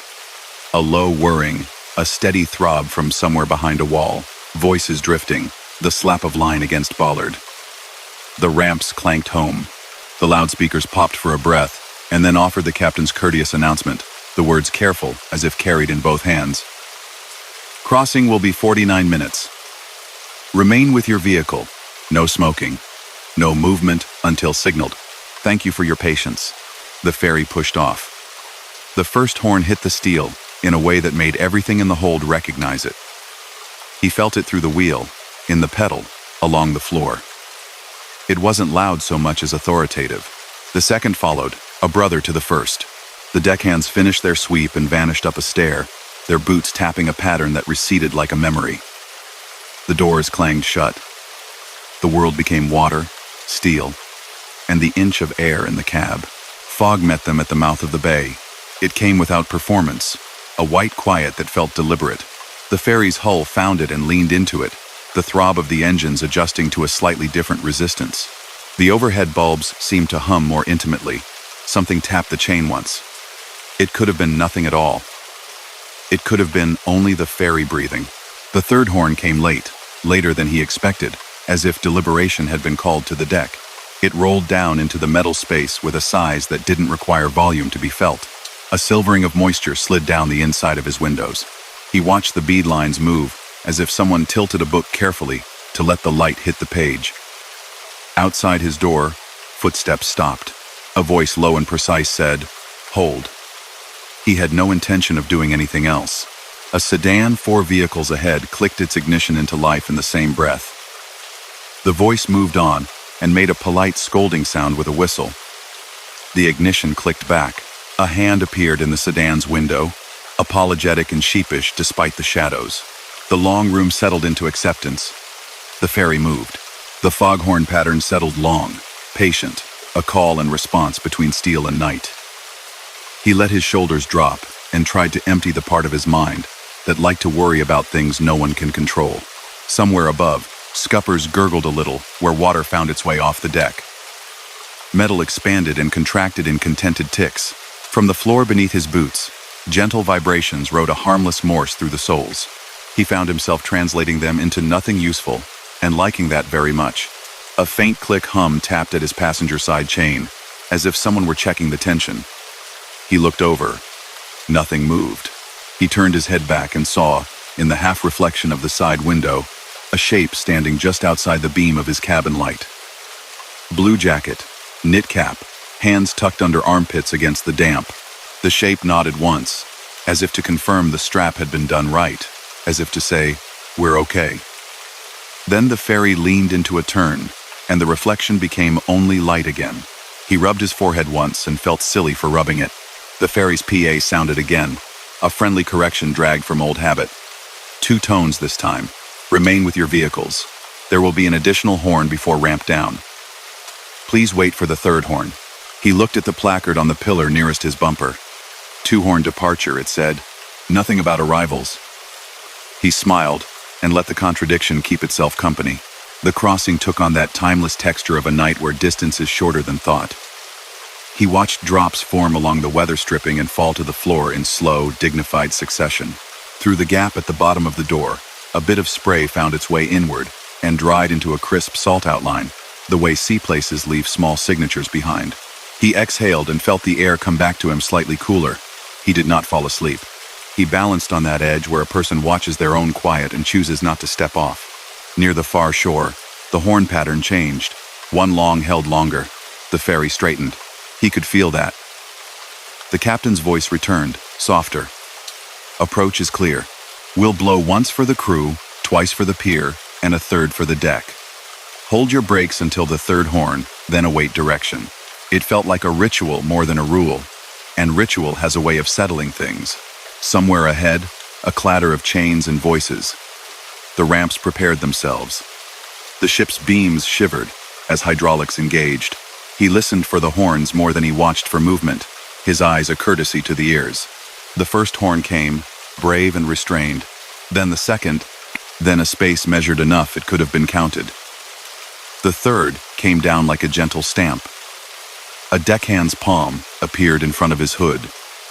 Stay. He stayed. Always better to be told to wait a second than to be waved frantically back. They rolled him off mid-pack. The ramp creaked with dignity. The tires found the black shine of the dock, and then the mat of the road. He felt the brakes release their grip from steel to asphalt, a tiny relief like loosening a tie at the end of a patient day. A crewman walked alongside for 3 steps, slapping the side of the trailer lightly with the back of his glove, a thing deckhands do like a signature. He pulled to the lot where painted arrows sorted the world. Trucks right, everyone else left. On the shoulder, he checked the straps out of habit. The chain had a line of crystals along one link where spray had kissed it. On the tire sidewall, a clean swipe drew a faint handprint of salt, each finger a perfect curve. He held his breath a second, and then exhaled the small laugh that sometimes sneaks out when a person sees something that knows it was seen. He wiped it with his sleeve. The mark reappeared as a suggestion rather than a fact. The island road was a ribbon of quiet houses and sleepy pines. He made his drop around 2 in the morning, when everything human is soft edges and small voices. The warehouse man stamped his copy and slid it back, and for an instant the stamp's purple didn't register words so much as a shape 3 parallel lines, one a hair longer than the others. He folded the paper and put it away. On the return leg, the night had darkened toward a deeper blue. He wanted sleep, but he wanted the crossing more. The terminal felt different from the other side, only because everything familiar had reversed like a jacket turned inside out. He handed his ticket through the window and got a nod he recognized, even though the person attached to it wasn't the same. Fog's thick in the channel, the voice said from behind fingerprints on the glass. Mind the horns, don't get clever. He wasn't inclined to. He loaded into a different pocket of the hold this time, starboard against a steel stanchion. The same straps, the same low hum, the same authoritative horn count explained out loud by a deckhand who had probably said it 100 times this month. He listened like it was for the first time. The first horn off the dock, and then the second, and then the third later, and that is how they went. In the densest fog, the ferry slowed until the engine note felt like a cat's purr buried under a blanket. He could hear water answer the hull. A soft, regular hush, like pages turned in a book every 20 seconds. Tap. The chain near his door answered to a logic only it knew. Tap, tap, a little faster now. It wasn't urgent. It was only calling attention to its existence the way a friend tugs a sleeve when a person has drifted too far into their own head.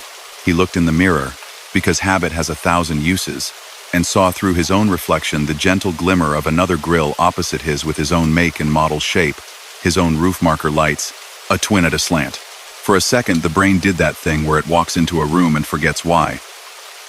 The ferry leaned. The shape shifted. It was only a reflection, caught in a painted beam, and a square of polished deck. He grinned at himself in the glass, and the grin returned from the other side like a salute. On the far shore, the procedure repeated. One open-handed horn, then another, then the third, each falling down through the hold like a coin dropped into a deep bucket. He waited for the hand, and then for the nod, and then for the motion that said his minute had arrived. He rolled with his neighbors in a series of agreements. This lane goes now. This lane holds. Cars to the left, trucks to the right.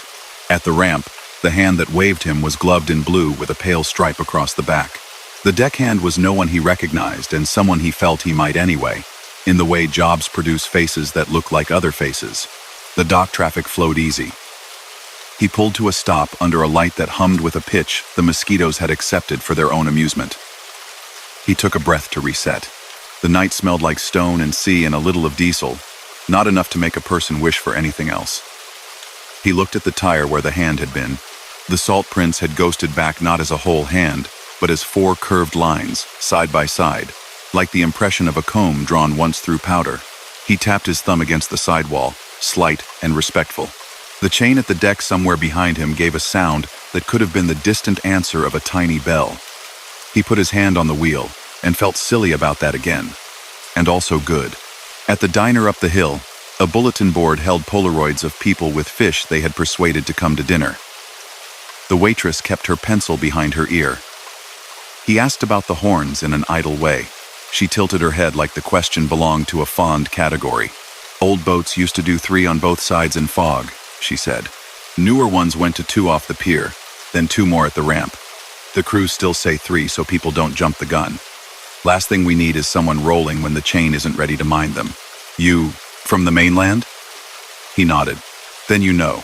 Roads are rules with kindness built in. Water's the same, only more particular. On the way out, near the register, a case held little souvenirs. Keychains shaped like anchors, a postcard with the ferry in profile, a felt pennant that said, "Mind the horn." He didn't buy anything. He carried the words the way a person carries a tune they heard in a store and planned to forget but never do. He ran the night as if it were a well-drawn map. On the next crossing, 2 weeks later, the fog was gone, and the stars had decided to come see what the water was doing. The horns still sounded their set. The deckhand still strapped his frame to the deck, with competence wrapped in routine, and the chain still gave its one small answering tap near his door, at the same point mid-channel where it had before, a single note that he pretended meant nothing and allowed to mean a little. When he rolled off, he checked his tire because habit and found no mark at all, only a faint, elegant arc of dried salt down by the bead, as if someone had brushed it with 4 fingertips a day before. He kept a roll of blue tape in the cab after that, not because he needed it, but because it made quick flags for odd jobs, and because it reminded him of the jackets the crew wore. He tore a strip and stuck it inside the glove box, 3 neat dashes in a row. The first time he did it, it felt like superstition. After that, it felt like memory organized for usefulness. He didn't tell many people. When he mentioned the 3 horns once at a truck stop counter, a logger 2 stools down said, "Always wait for the 3rd. No one argued. Fay. 2, 2. It seemed like a thing older than argument. On windless nights, the bay lay flat as an unfolded map. On those nights, when he was early in the loading line and the world allowed, he stepped out to stretch within his lane, obeying the sign, and looked at the ferry from the outside. The ship had scars and fresh paint in equal measure. Low on the hull, salt wore strange lace patterns where the sea had told iron a story about patience. Under the loading door's hinge, a small stenciled note had been painted over and painted over again. He saw it only once, when a light hit correctly. Wait for 3rd. Old paint. The new crew likely never noticed it under their daily chores.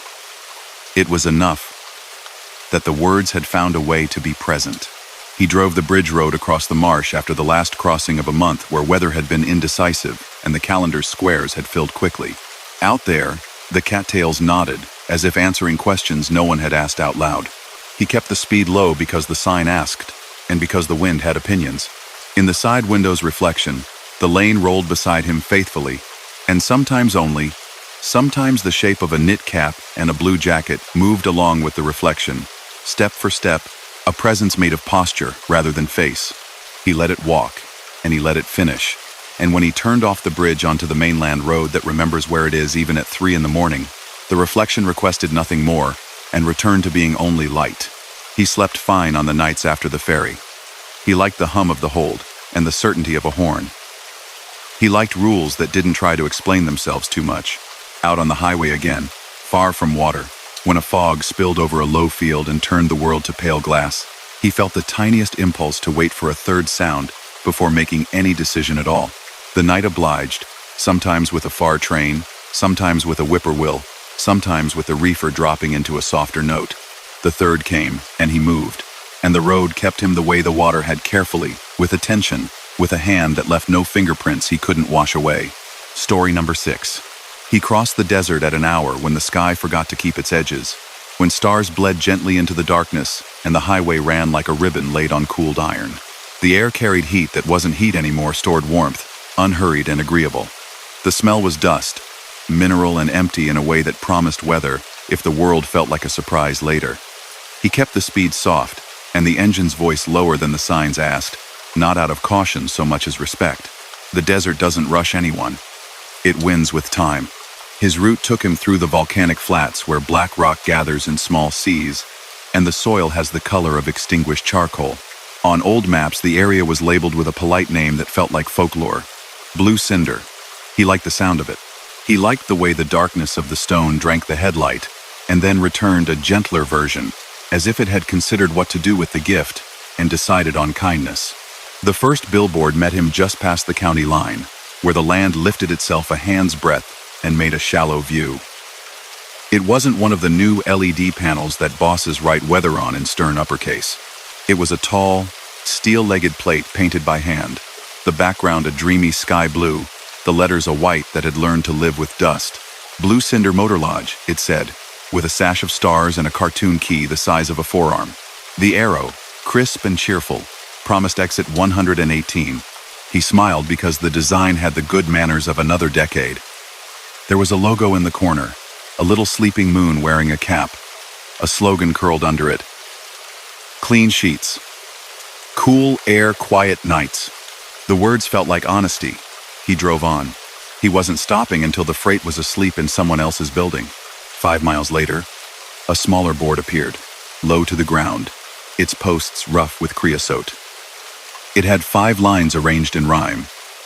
The old roadside style that once sold shaving cream and now sold nostalgia. Rest your eyes, not your wheels. Trust the line that always heals. Blue Cinder knows how driving feels.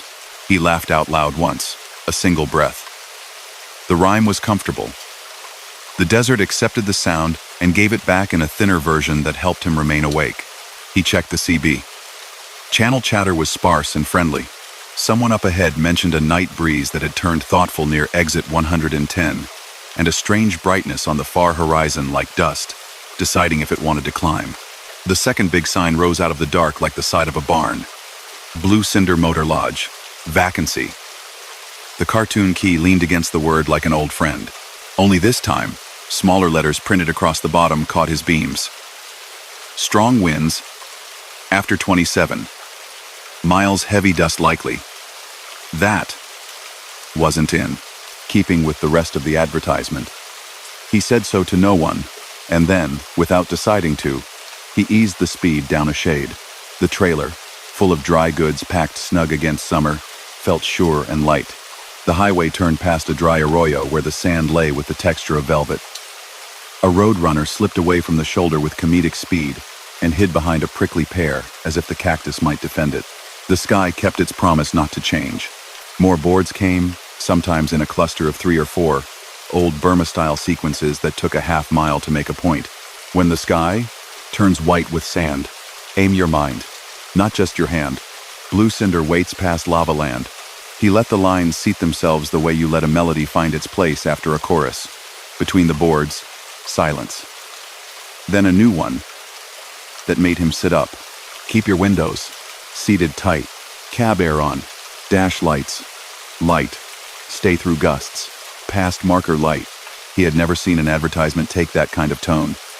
He could picture the painter's brush, the careful sign man, the use of a yardstick to keep script plumb.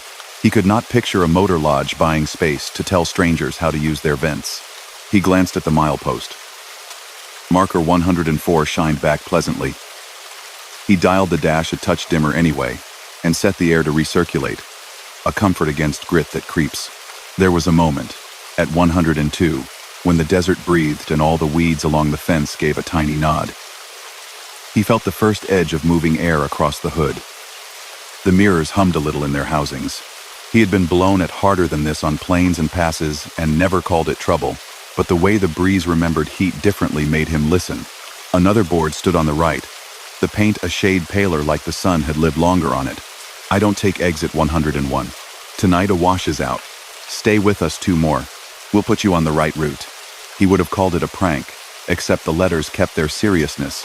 No drip marks, no mischief in the alignment. He thought about the flood-prone cut at 101, a place where the land asked for water in late summer and the road tried to answer honestly and sometimes ran out of language. He drove on.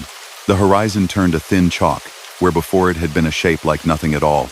The CB whispered once, then coughed. Someone said, "I'm shutting her down at the rest around 98.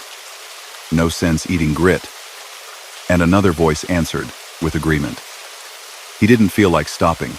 The night had promised him a shape, and he wanted to keep the shape, but he did not argue with air. The next board was different. It had no motel name at all, just a map painted with a simple curve and 3 dots. 100, 98, 96. A red line peeled off at 98 toward a symbol of a shelter, a low roof over a square. Underneath, shelter bay, truck staging. Allow us to wait with you. He slowed without touching the brake, letting the engine and grade draft in agreement. He didn't know the place by that name.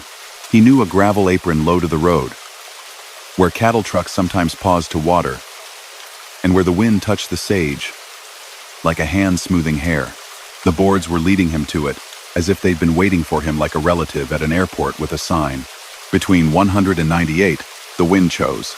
It stepped into itself and ran across the flats with intent.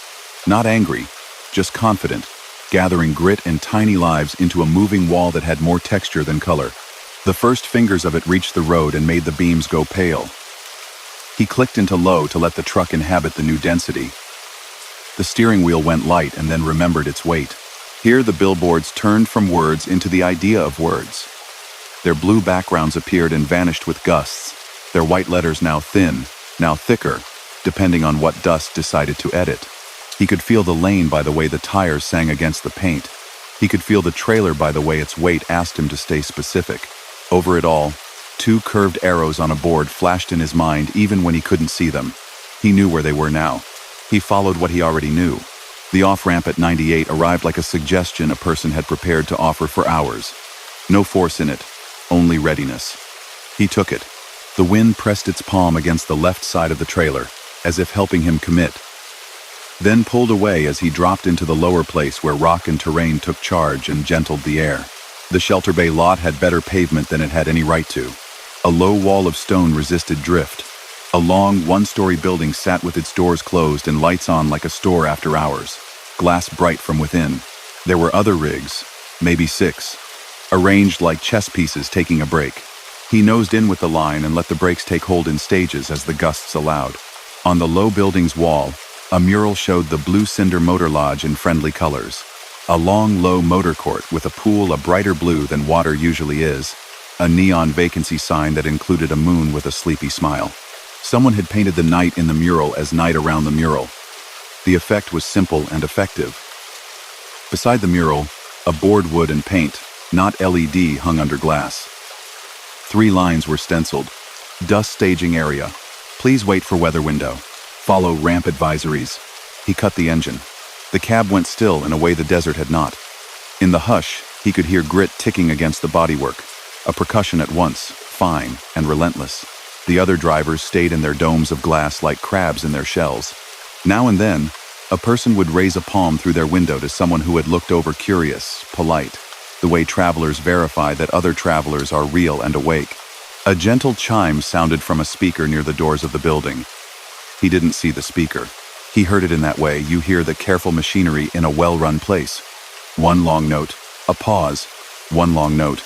A voice followed, amplified only enough to be clear. "Attention, staging," it said, calm and unhurried. "We're holding for 15 minutes. Visibility improving by intervals. Please remain parked." We'll announce the next window. He looked at the glass doors. Behind them, a lobby stood with chairs arranged as if for company. A front desk held a bell. Above it hung the moon logo from the billboards. Yet the doors didn't open. No one walked behind the counter. The place had whiteness like clean tile. He decided he could use nothing from inside he didn't already have. The wind made a racing noise out on the highway and then dropped to a busy murmur. He checked his straps. He checked his mirrors. He drank water and let his hands memorize the way the wheel felt after a long stretch of not moving. The 15 minutes became 20. The chime returned, the voice following, exactly as before, and also a fraction warmer, as if it had noticed the gathering. Window opening eastbound. Please proceed in order. Use short beams and keep it steady. 2-mile visibility rising to 4. Stay patient. Use the shoulder only in emergency. Thank you for letting the desert finish its thought. He grinned in spite of himself at the line about the desert. He liked the idea of weather finishing a thought. He turned the key and let familiar sound return and knit him back into motion. The rigs rolled out as if pulled on a quiet string. He joined, eased down the ramp, and felt the hand of wind again, but flatter now, less interested in conversation. The dust thinned into pale cloth and then drew itself away like a curtain. Back on the interstate, the billboards picked up their song. The next one, close and bright, with fresh paint that shouldn't have survived this climate. Read in block letters, "Welcome back to the world. Exit to Sh'im, Vishesh, Blue Cinder Motor Lodge. Cool quiet coffee all night." He couldn't picture the motel living anywhere near this stretch. He had been through this district in the pale of morning and at noon and at dusk and never met a motor court. Only the usual chain hotels at interchanges farther along and one classic adobe inn that had turned into offices. He let the idea sit like a coin in his pocket and didn't spend it. At exit 94, a green sign for services listed gas, food, lodging. Under lodging, 2 chains he recognized, and one name he didn't. Blue Cinder. He nearly took the ramp then, not because he needed a room, but because curiosity wanted to see the place that had painted the desert with advice. Instead, the wind's last sigh tugged the edge of the trailer, and the thought left him. He rolled on and let the night return to blueness. When the flats gave way to a low, broken ridge, and then to a town soft around its edges, he stopped for fuel where the canopy hummed. The clerk behind the glass was trimming a display of jerky packets with careful attention. He paid and then asked, as a man asks after the weather, "You know that Blue Cinder place?" She didn't look up at first. She finished setting a bag straight. Then she smiled the way people do at a recollection that had waited politely. "My granddad worked nights out that way," she said. "He'd talk about the old motor lodge with the painted moon. Folks loved it. Burned down before I was born." "Kitchen," she added, as if to return the world to the practical. They turned the land into a staging lot. Good idea. The wind comes like a line drawn with a blind ruler. People need a place to sit tight. Sometimes the old billboards get fresh paint after a storm. Nobody claims the brushwork. We just wake up and the moon has shiny eyes again. You see those tonight? He nodded, unsure which part of what she'd said deserved a more careful answer. They advised a lot, he said. Told me to skip 101. Told me how to set the vents. Useful, she said, and the word carried no sarcasm. Granddad said the lodgekeeper used to drive around on dusty nights and put up temporary boards on sawhorses. He'd write instructions in big letters for folks who didn't know the local ways. He called them helpers. Maybe the desert keeps a few around. He carried his drink back to the truck. The receipt she'd handed him cooled quickly in the night air. He tucked it away and forgot it. 2 exits later, a last board rose on the right, a little turned away from the road as if it had changed its mind about addressing drivers head-on. It showed the motor lodge again, done in careful daubs, the pool bluer than any pool he'd seen, the moon logo giving a wink he wasn't sure he'd noticed before. Underneath, in a hand different from the earlier lettering, someone had added in smaller, precise strokes, "Thank you for driving like you're a guest." He liked that very much. He let the thought ride with him for the next 20 miles. The desert flattened and made room for the river valley. He could feel humidity thinking about the world again. The truck behaved as if it had been promised a bed on time. He kept his side of that promise. He delivered near dawn, in a yard where forklifts whispered, and a man with a clipboard yawned into his sleeve and apologized for it. Paper changed hands, Signatures wandered their neat paths. He folded his copy and slid it into the plastic folder he used for keeping things that liked to escape. There, at the bottom of the form, a purple stamp had bled slightly. It wasn't the warehouse's stamp. It was tidy and old-fashioned, and only half legible. Blue Cinder. In the oval border, around the words, "Vacancy lasts until morning." He turned the paper to catch a better angle, and the stamp softened back into ordinary ink and grid lines. He didn't chase it any further. He didn't mention it either. Some things are happier when carried quietly behind the license and the fuel card. Later, on a day run, he looked for the boards. The highway wore its daytime face. Hawks on poles, tourist cars with luggage shapes, a food truck tucked under a cottonwood selling breakfast tacos to a line of county workers. The big boards stood where they had the night before, but the paint had lost its shine. The motor lodge sky was pale and flaked. The moon had no cap. The key leaned, but seemed tired of the job. The rhymes had peeled, leaving words that no longer fit together. He stopped at Shelter Bay to see it properly, and found the lot in its right shape. Stone wall, pavement, a coin, operated soda machine standing with dignity. The mural a ghost of itself under Sunday. The glass doors at the low building opened onto a cool, empty room with chairs and a front desk and a bell. But the arrangement had the feeling of a museum set no one would come from the back if he rang. He did not. That afternoon, when heat made it hard to remember night, he slid his wallet out for a coffee, and his receipt case fell open. The fuel slip from the desert, the one from the station with the careful clerk, had stuck to another by a strip of sugar syrup he couldn't remember spilling.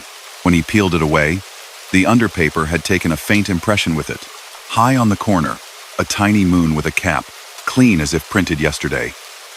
He pressed his thumb over it and felt nothing, of course. And then smiled at himself for checking. On other runs, he saw the boards from time to time.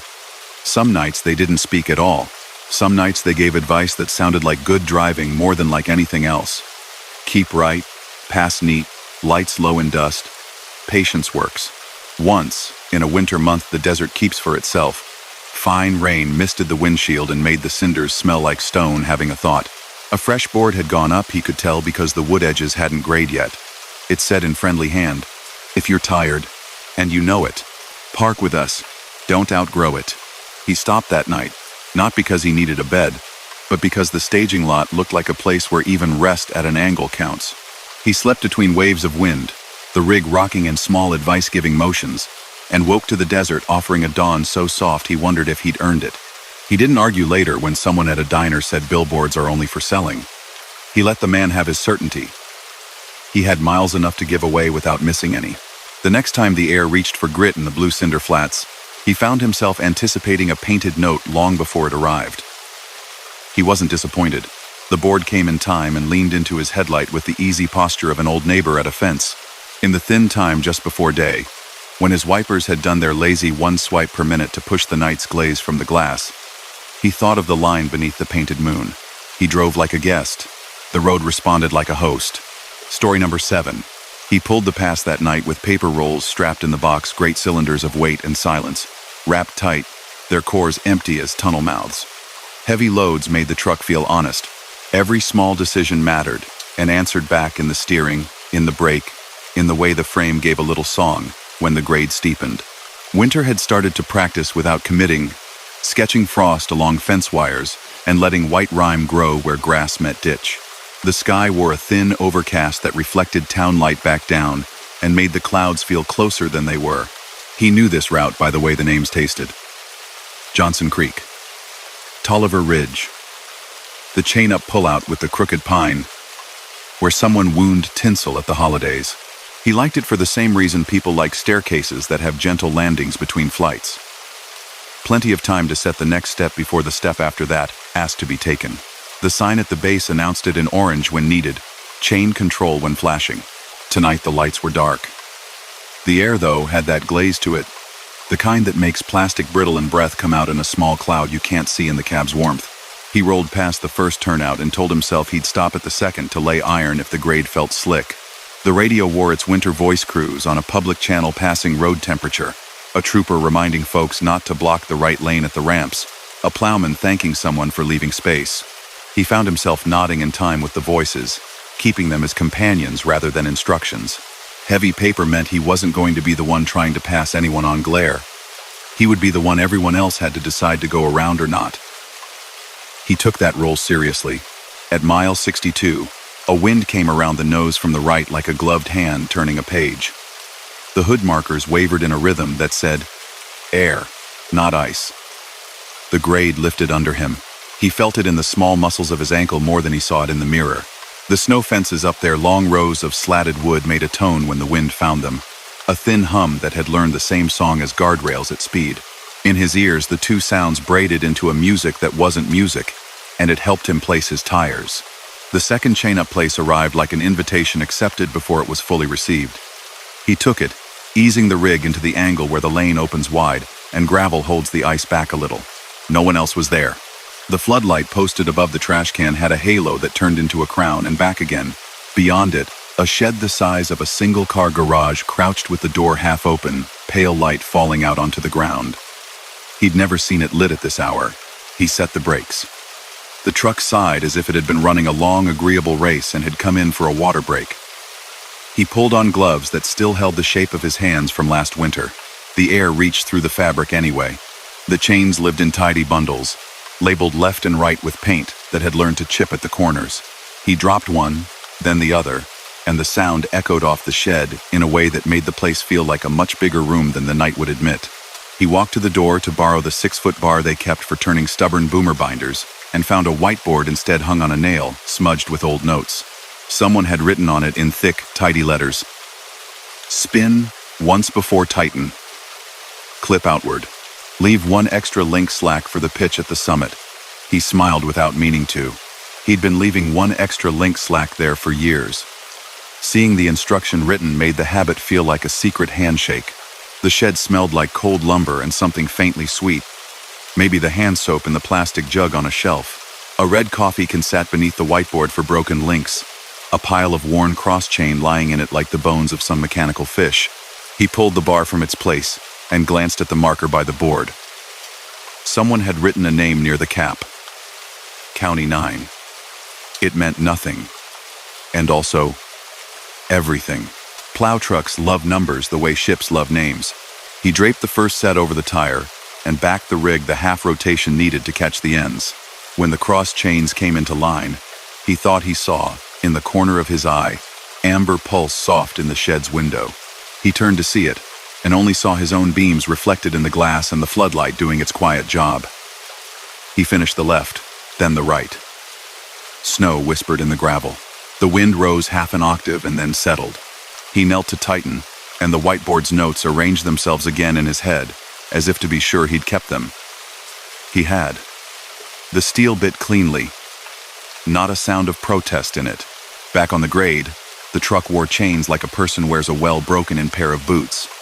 There was sound, yes, but it was the sound of preparedness, of not having to wonder whether the next step would take. The road here curved in that mountain way that's more about logic than aesthetics, following contours, answering geology with compromise. He took the outside of the lane when it asked, the inside when it didn't, the center as often as he could.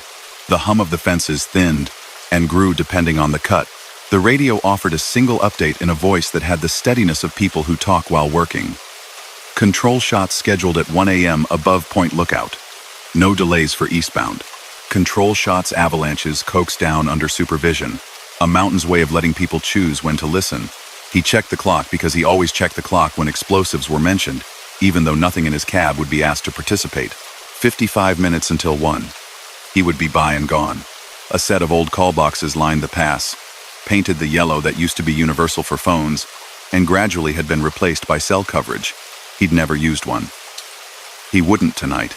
As he came even with a box set back against a boulder, something inside it clicked, then paused, then clicked again, clear enough to sound mechanical, soft enough to be hearsay if he ever mentioned it. He felt the hair on his arms accept the air's temperature more honestly. The next box did it too. Click, pause, click, then one light. A tiny one inside the plastic window. Blinked. Or maybe a reflection had moved across it. He didn't investigate. He noticed. He kept the lane. The first gate swung over the road, the kind of gate that shakes itself awake and drops red arms over lanes when snow decides it needs the road. It was up tonight, sleeping. Past it, a snow-shed concrete roof over the highway, a tunnel with one side open to the mountain. He'd always liked the way sound behaved inside, how the engine note stood up and saluted, how the tires sang with the kind of echo that belongs in churches. He dimmed his dash a shade, because light inside the shed reflects back at the driver like sincerity. Halfway through, he saw, off to his right through the openings, a slow amber wheel turn in the darkness where the old service road climbed. A plow beacon, rotating in measured duty. His chest did its foolish thing and hurried a beat, then settled. Plows are allowed to go where plows go. He checked his mirror to feel sane, and the beacon was gone because the rafters blurred the world into stripes. On the far side, the climb steepened. A little skitter pulsed under his left tire, the kind that says ice under powdered sugar. The chains grabbed into it and turned the suggestion into compliance. Down in the radio, someone said black, in a way that didn't try to color the road like a warning and did so anyway. He had another mile of this. He liked his odds. The fences hummed a little higher again. The second gate watched from beyond a bend, its arms up too, the red paint on the undersides fresh enough to have been fussed over. Between the bend and the gate, a patch of road shading dark to darker made itself known only because the rest of the pavement wore a skim of white. He eased the throttle so lightly only the engine, and he knew. The trailer's weight asked to do a thing. He told it to wait. It waited. The tires sounded like a song being played very softly in another room. The gate's support cast a long rectangle out onto the snow, and for a moment, as the truck nosed into that shadow, the radio shared a soft, short burst. A tone, a sigh, and what might have been a voice saying, "Hold, not to him, to someone else, in a world adjacent to his." He had no intention of not holding. A lump of snow dropped from a pine and burst into powder in the beam, as if illustrating a point about timing. He smiled at the mountain's lack of subtlety. Above Point Lookout, the slope on the right cleaned itself. Trees shouldered back in that careful line avalanches choose when they've had history to practice. He rolled on. The clock said he was ahead of the shots by a notch. The wind made banners of loose crystals along the cut bank that puffed out and fell back like breath on a window. The summit arrived in layers, not a single crest, more like a decision enacted over a distance. The road leveled, tilted, leveled again, then committed to descent with a gesture only his ankle felt. He feathered the Jake at its lowest stage, not to boss the grade, just to speak quietly to it in a language gears understand. On the far side, a turnout announced the chain-off place with a sign that always managed to look both stern and benevolent. "Remove chains at your convenience." A smaller placard below it added, in the tidy serif of a state sign shop, "Please do not leave links on pavement. Thank you." He pulled in because the downslope here liked to keep secrets under a middle layer of snow. Better to go slow and clean than to listen to someone else's hubristic clank on the way down. The floodlight over this lot hummed, like a fluorescent in a church basement. No one else was there. He set the brakes, climbed out, and the air met him with a zero that made numbers lose meaning. His breath found the beam and drew lines. He knelt, flipped the cams, draped the iron aside like a careful person puts a coat over the back of a chair. The chains made a flat, lovely clink that told him nothing had twisted wrong. He shook out each cross and laid the sets in the bin the state provides for things nobody wants to see on the road later. A coffee can near the bin had been set for broken sections. He tipped the bar he'd borrowed out of habit, the way you would tip your hat to a room even if you're alone, and something inside the can gave one small, distinct ring as a link settled into its place. The sound felt like a thank you, and he let it be that. Back under the wheel, the descent felt like a good conversation. A little give, a little take, and ease in the throat. Below, the lights of the valley made a honey smear. Off to the left, the old ski hill still warm enough in memory that the mountain sent cold air over it like a sheet being shaken out. The next call box clicked as he passed it. Once, twice, like a person testing a switch. The light within it glowed, and then didn't. He looked too late to be sure. He had nearly forgotten the whiteboard until the radio carried a voice with a lilt from west of the mountains, thanking someone named 9 for a patrol along the spine. "County 9, someone else said, flattening the number, making it call sign. and the way they said it put age on it. He thought of the name on the marker, the simple black letters near the cap. He couldn't remember if the county still numbered their plows that way. He didn't care much. A thing with a number felt more present than a thing with none. The grade softened, the fences thinned, and the road remembered how to be a highway instead of a solution to terrain. At the bottom, a DOT station glowed with the bland goodwill of good fluorescent. A trooper car sat in the angled lot, snow shouldered up around its tires like a dog sleeping. He pulled into the wide shoulder to walk his way around the rig with eyes that had earned the right to be proud. The paper had sat as if it believed in him. The straps had not scuffed more than they were born to. He didn't think he was looking for anyone to talk to until a man in a knitted cap pushed the door open with his elbow and came out with a paper cup of coffee and the look of a person who had been awake since there were still commercials on. Their TV. Good timing, the man said, not as praise, more as statement. Shots just went. Held traffic 10 up while they cleaned, but they opened it fast. You chained? He nodded toward the bin still on the bumper for returning to the top pullout on his next trip. Up and off. The man nodded in the exact way people nod when they think of hands in cold. Know how that feels, and approve of anyone who will do it anyway. County 9 still talking? The man asked, as if he had not intended to ask until the question turned out to be inevitable. On your net. Sounded like it. He wasn't sure why he was careful. It seemed respectful to be. The man's smile was in the eyes first, then in the line of the mouth. My dad drove 9 when I was a kid, he said. Square cab. Beacon so slow you could see the bulb resting before it turned again. He swore the mountain was calmer when the plow had a number he liked.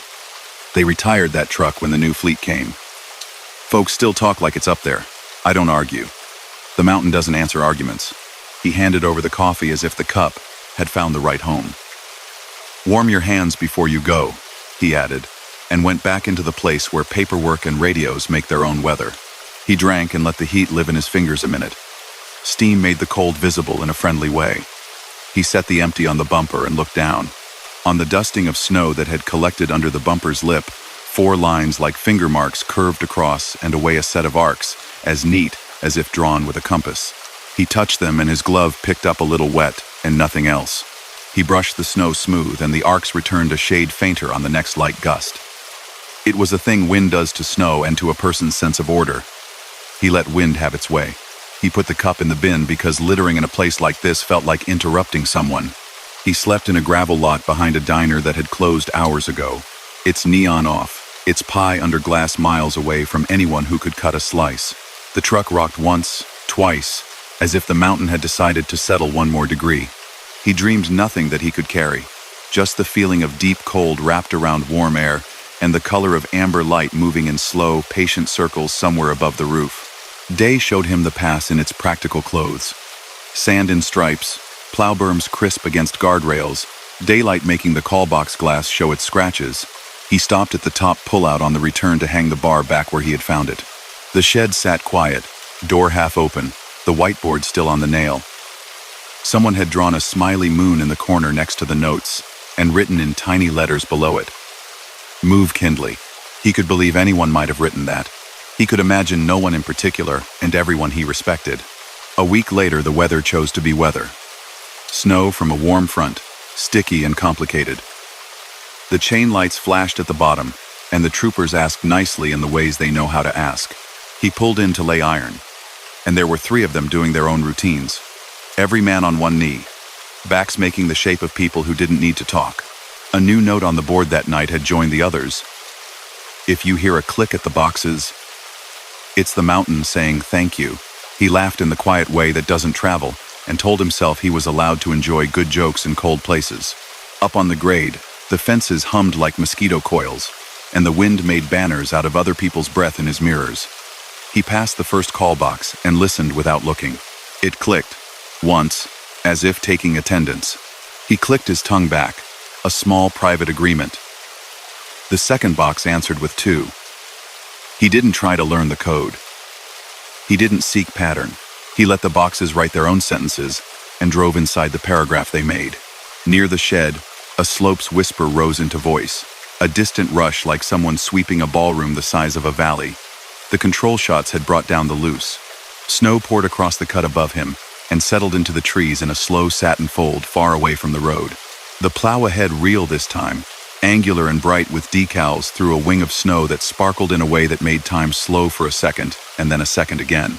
Its beacon turned faster than the ones in his memory. That was fine. The world gets faster. He chained off under stars that the cold had sharpened. The coffee can gave a little bell when a piece of someone else's broken link settled near the bottom under his unbroken ones. He pressed the bar into the shed's corner just so, and left the marker on the whiteboard's ledge where it had been, cap on, name facing out. County 9.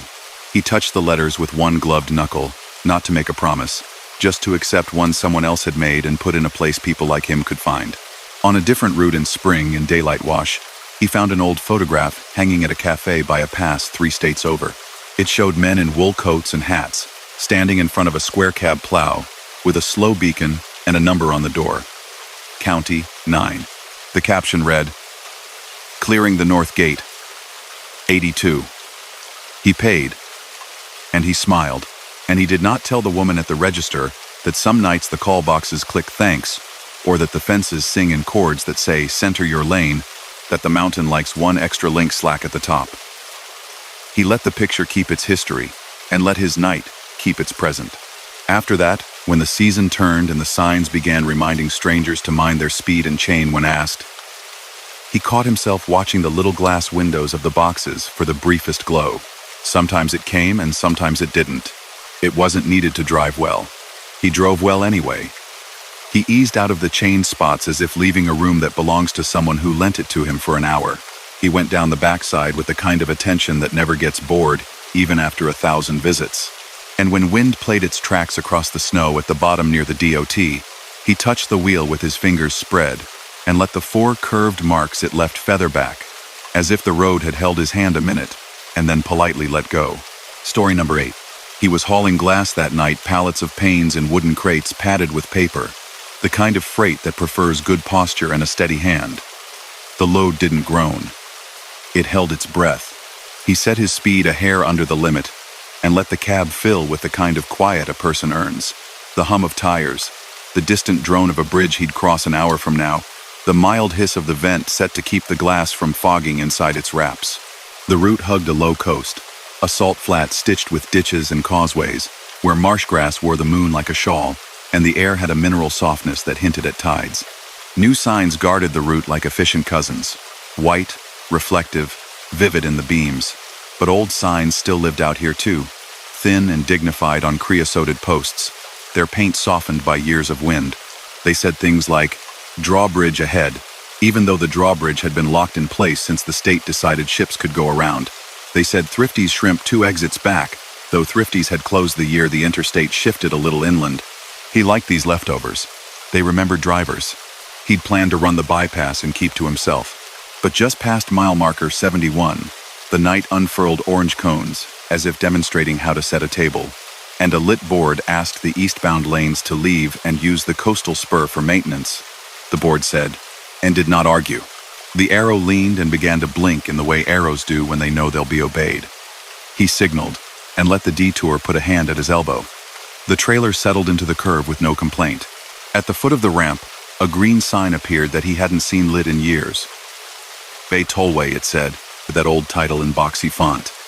The name had been retired when the new bypass opened and everything went cashless, cameras reading plates and transponders speaking in chirps. This road had been folded into the state highway system, and tolls had gone wherever tolls go when the world changes.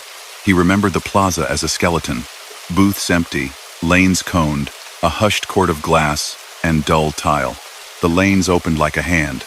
Sodium light washed everything in a color that made the night feel older. As he coasted toward the plaza, the overhead lane signals those green arrows and red X's drivers always respect blinked alive, one by one. A row of green arrows settled above the far right lanes, the heavy vehicle lanes, as if some watchman from a different decade had returned to straighten the furniture. He let the arrows choose him. He eased through at idle. The booth stood proper and clean. Their windows were not dusty. Their glass returned his headlights with a sober politeness. In the far booth, a chair sat tucked, a clipboard hung on a nail, and a little shelf mounted under the window held a bowl painted sky blue with a note taped above it. Exact Change. The letters done with a careful hand. He saw no one. He heard the kind of smooth interior mechanical sound that comes from equipment that never allowed itself to complain. Ahead, the coin baskets still waited where they had always waited. Metal funnels at the driver's side. Wire cage beneath. A light perched at each nose. He didn't have coins. No one carried coins for roads anymore. He rolled under the first camera and thought of every sign he had ever seen that said, "No stopping," and felt like relief. The barrier arm above his lane was up. The green light on the hooded signal showed steady, not flashing for payment. It stayed that way as he passed, and as he crossed the stripe he heard a soft electronic chime, the friendliness of an old beeper, not the impatience of a siren. The display above the lane flicked once in faint green letters. Paid. He didn't argue. Beyond the plaza, the bay stretched like a pane of dark glass that had been set gently on the world. The causeway ran arrow straight for miles, a line built on dread shell and good intentions, guardrails like neat underlining on either side. Off to the left, the black suggestion of open water. To the right, the quilt of Martian Creek. He set both hands light on the wheel. The trailer was a conservative companion. The night agreed with the Sevener. Choices. Half a mile out, a variable message sign rose on stilts, its face a grid of amber dots. He prepared himself for the usual generic lines. Bridge work ahead, or expect delays. Instead, the sign considered and delivered two measured sentences. Crosswind 17 west, left pair for dry deck. The phrasing shoved a memory into his chest. The tollway's old habit of naming lanes by pairs to steer people away from spray during storms. Left pair had once meant lanes 2 and 3. Right pair had led the unwary into the slap of tide when wind stacked the bay at a certain angle. He hadn't seen that guidance in years. The wind came across his nose, not rudely, but with honest pressure. He let the rig tuck toward lane 2. The deck took him up. Through the guardrail, water flashed pale in the corner of his eye, a hint of chop. He eased the Jake on at its gentlest and the engine sang the softest note it knows. Glass whispered in the box behind him in a way no one but him could have said was a whisper. A gull glided along the rail, then thought better of it and lifted. Far out, a buoy marked the channel with a white wink that had learned to pause exactly the right amount of time between blinks.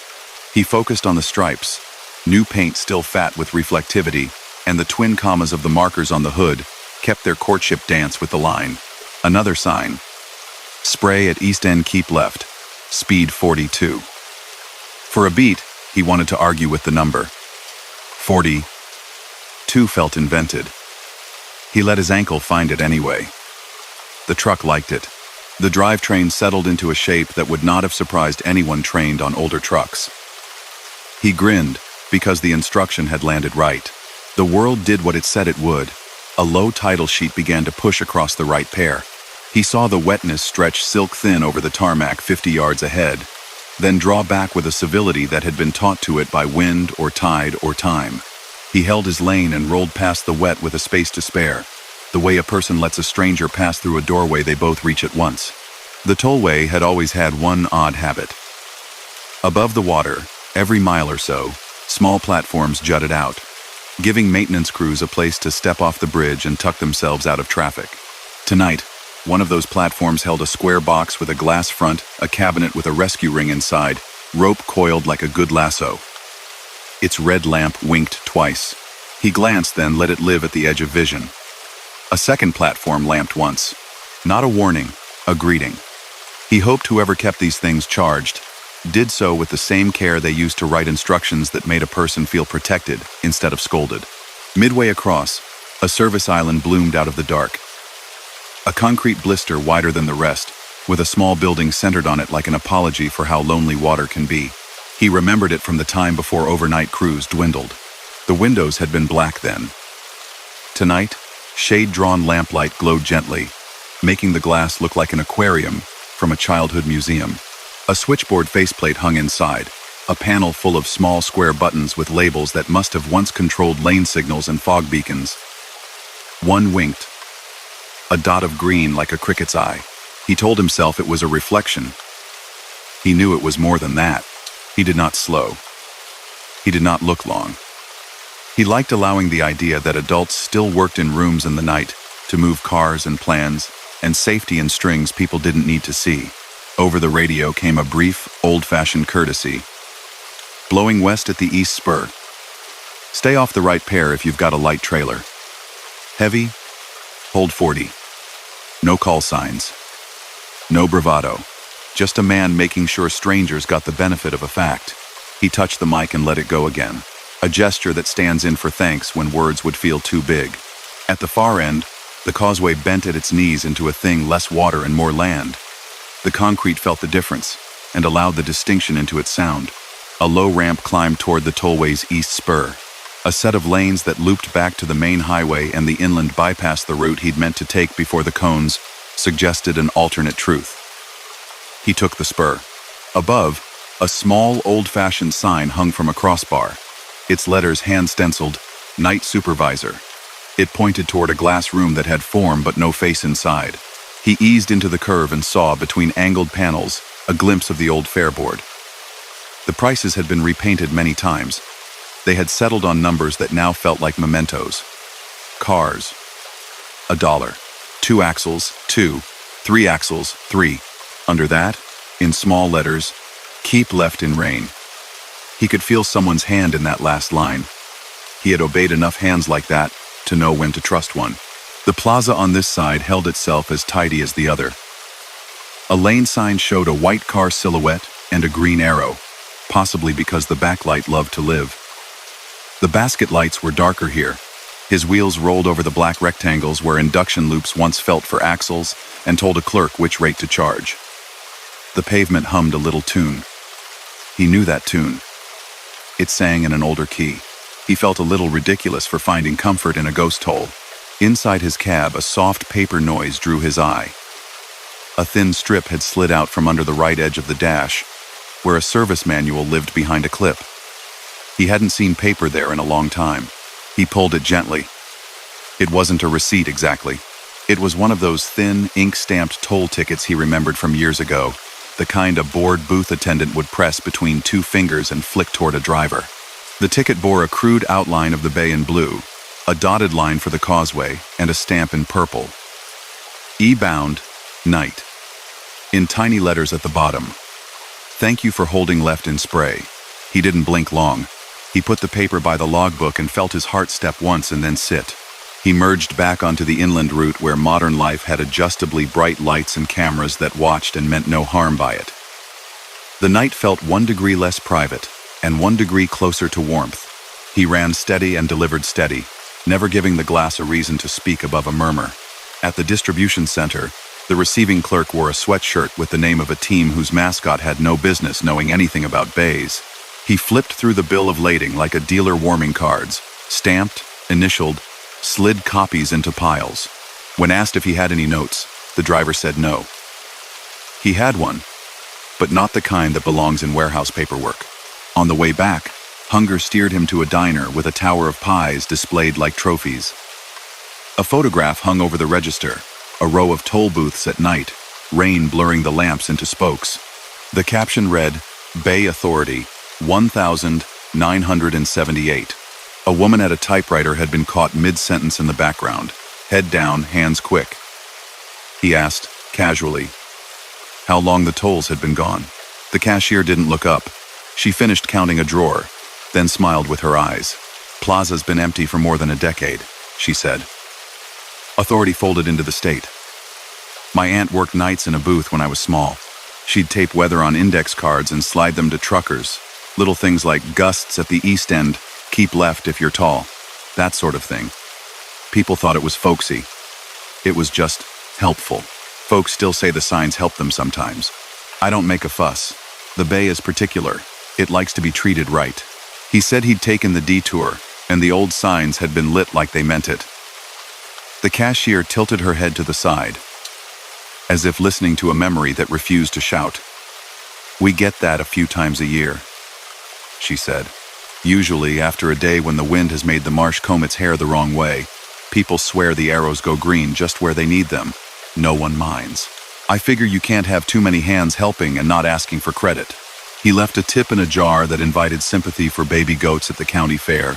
and walked back out into air that felt like paper left on the porch overnight. The road carried him to the on-ramp, and there, near the gore point where lanes decide who they want to be, a tiny bronze coin lay in the triangle of concrete like it had been saved from pockets all its life for this particular spot.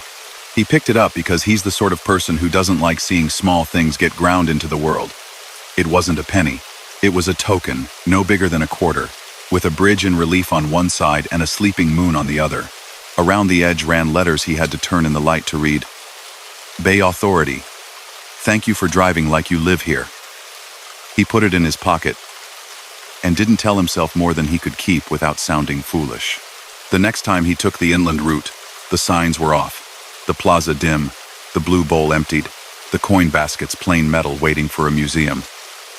The message boards carried their competent blandness. U.S. caution, they said, and meant it. He did.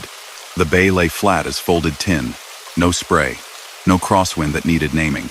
But on a night not long after, a spring haze pushed off the water and turned the lights to soft planets, and the bridge deck shone darker along the shoulders, and the air tasted like far weather. He found himself looking to the next board not to be told what to do, exactly, but to be kept company by information placed by a hand that cared. The amber face warmed and delivered.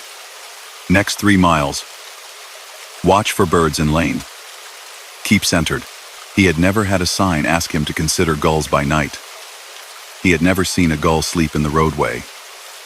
Yet there they were, 3 of them, squatting like small white judges in lane 1. He held center. They gave the grudging hop of beings asked nicely. He smiled at the absurdity of being guided around birds by an authority that no longer collected anyone's change. Near sunrise, he stopped for fuel at a place that put coffee out as if it were a civic duty. While the pump clicked its agreeable increments, he emptied his pockets of the day's unnecessaries. A receipt, a paper clip, a pebble that had found its way into his jeans at some point on the job.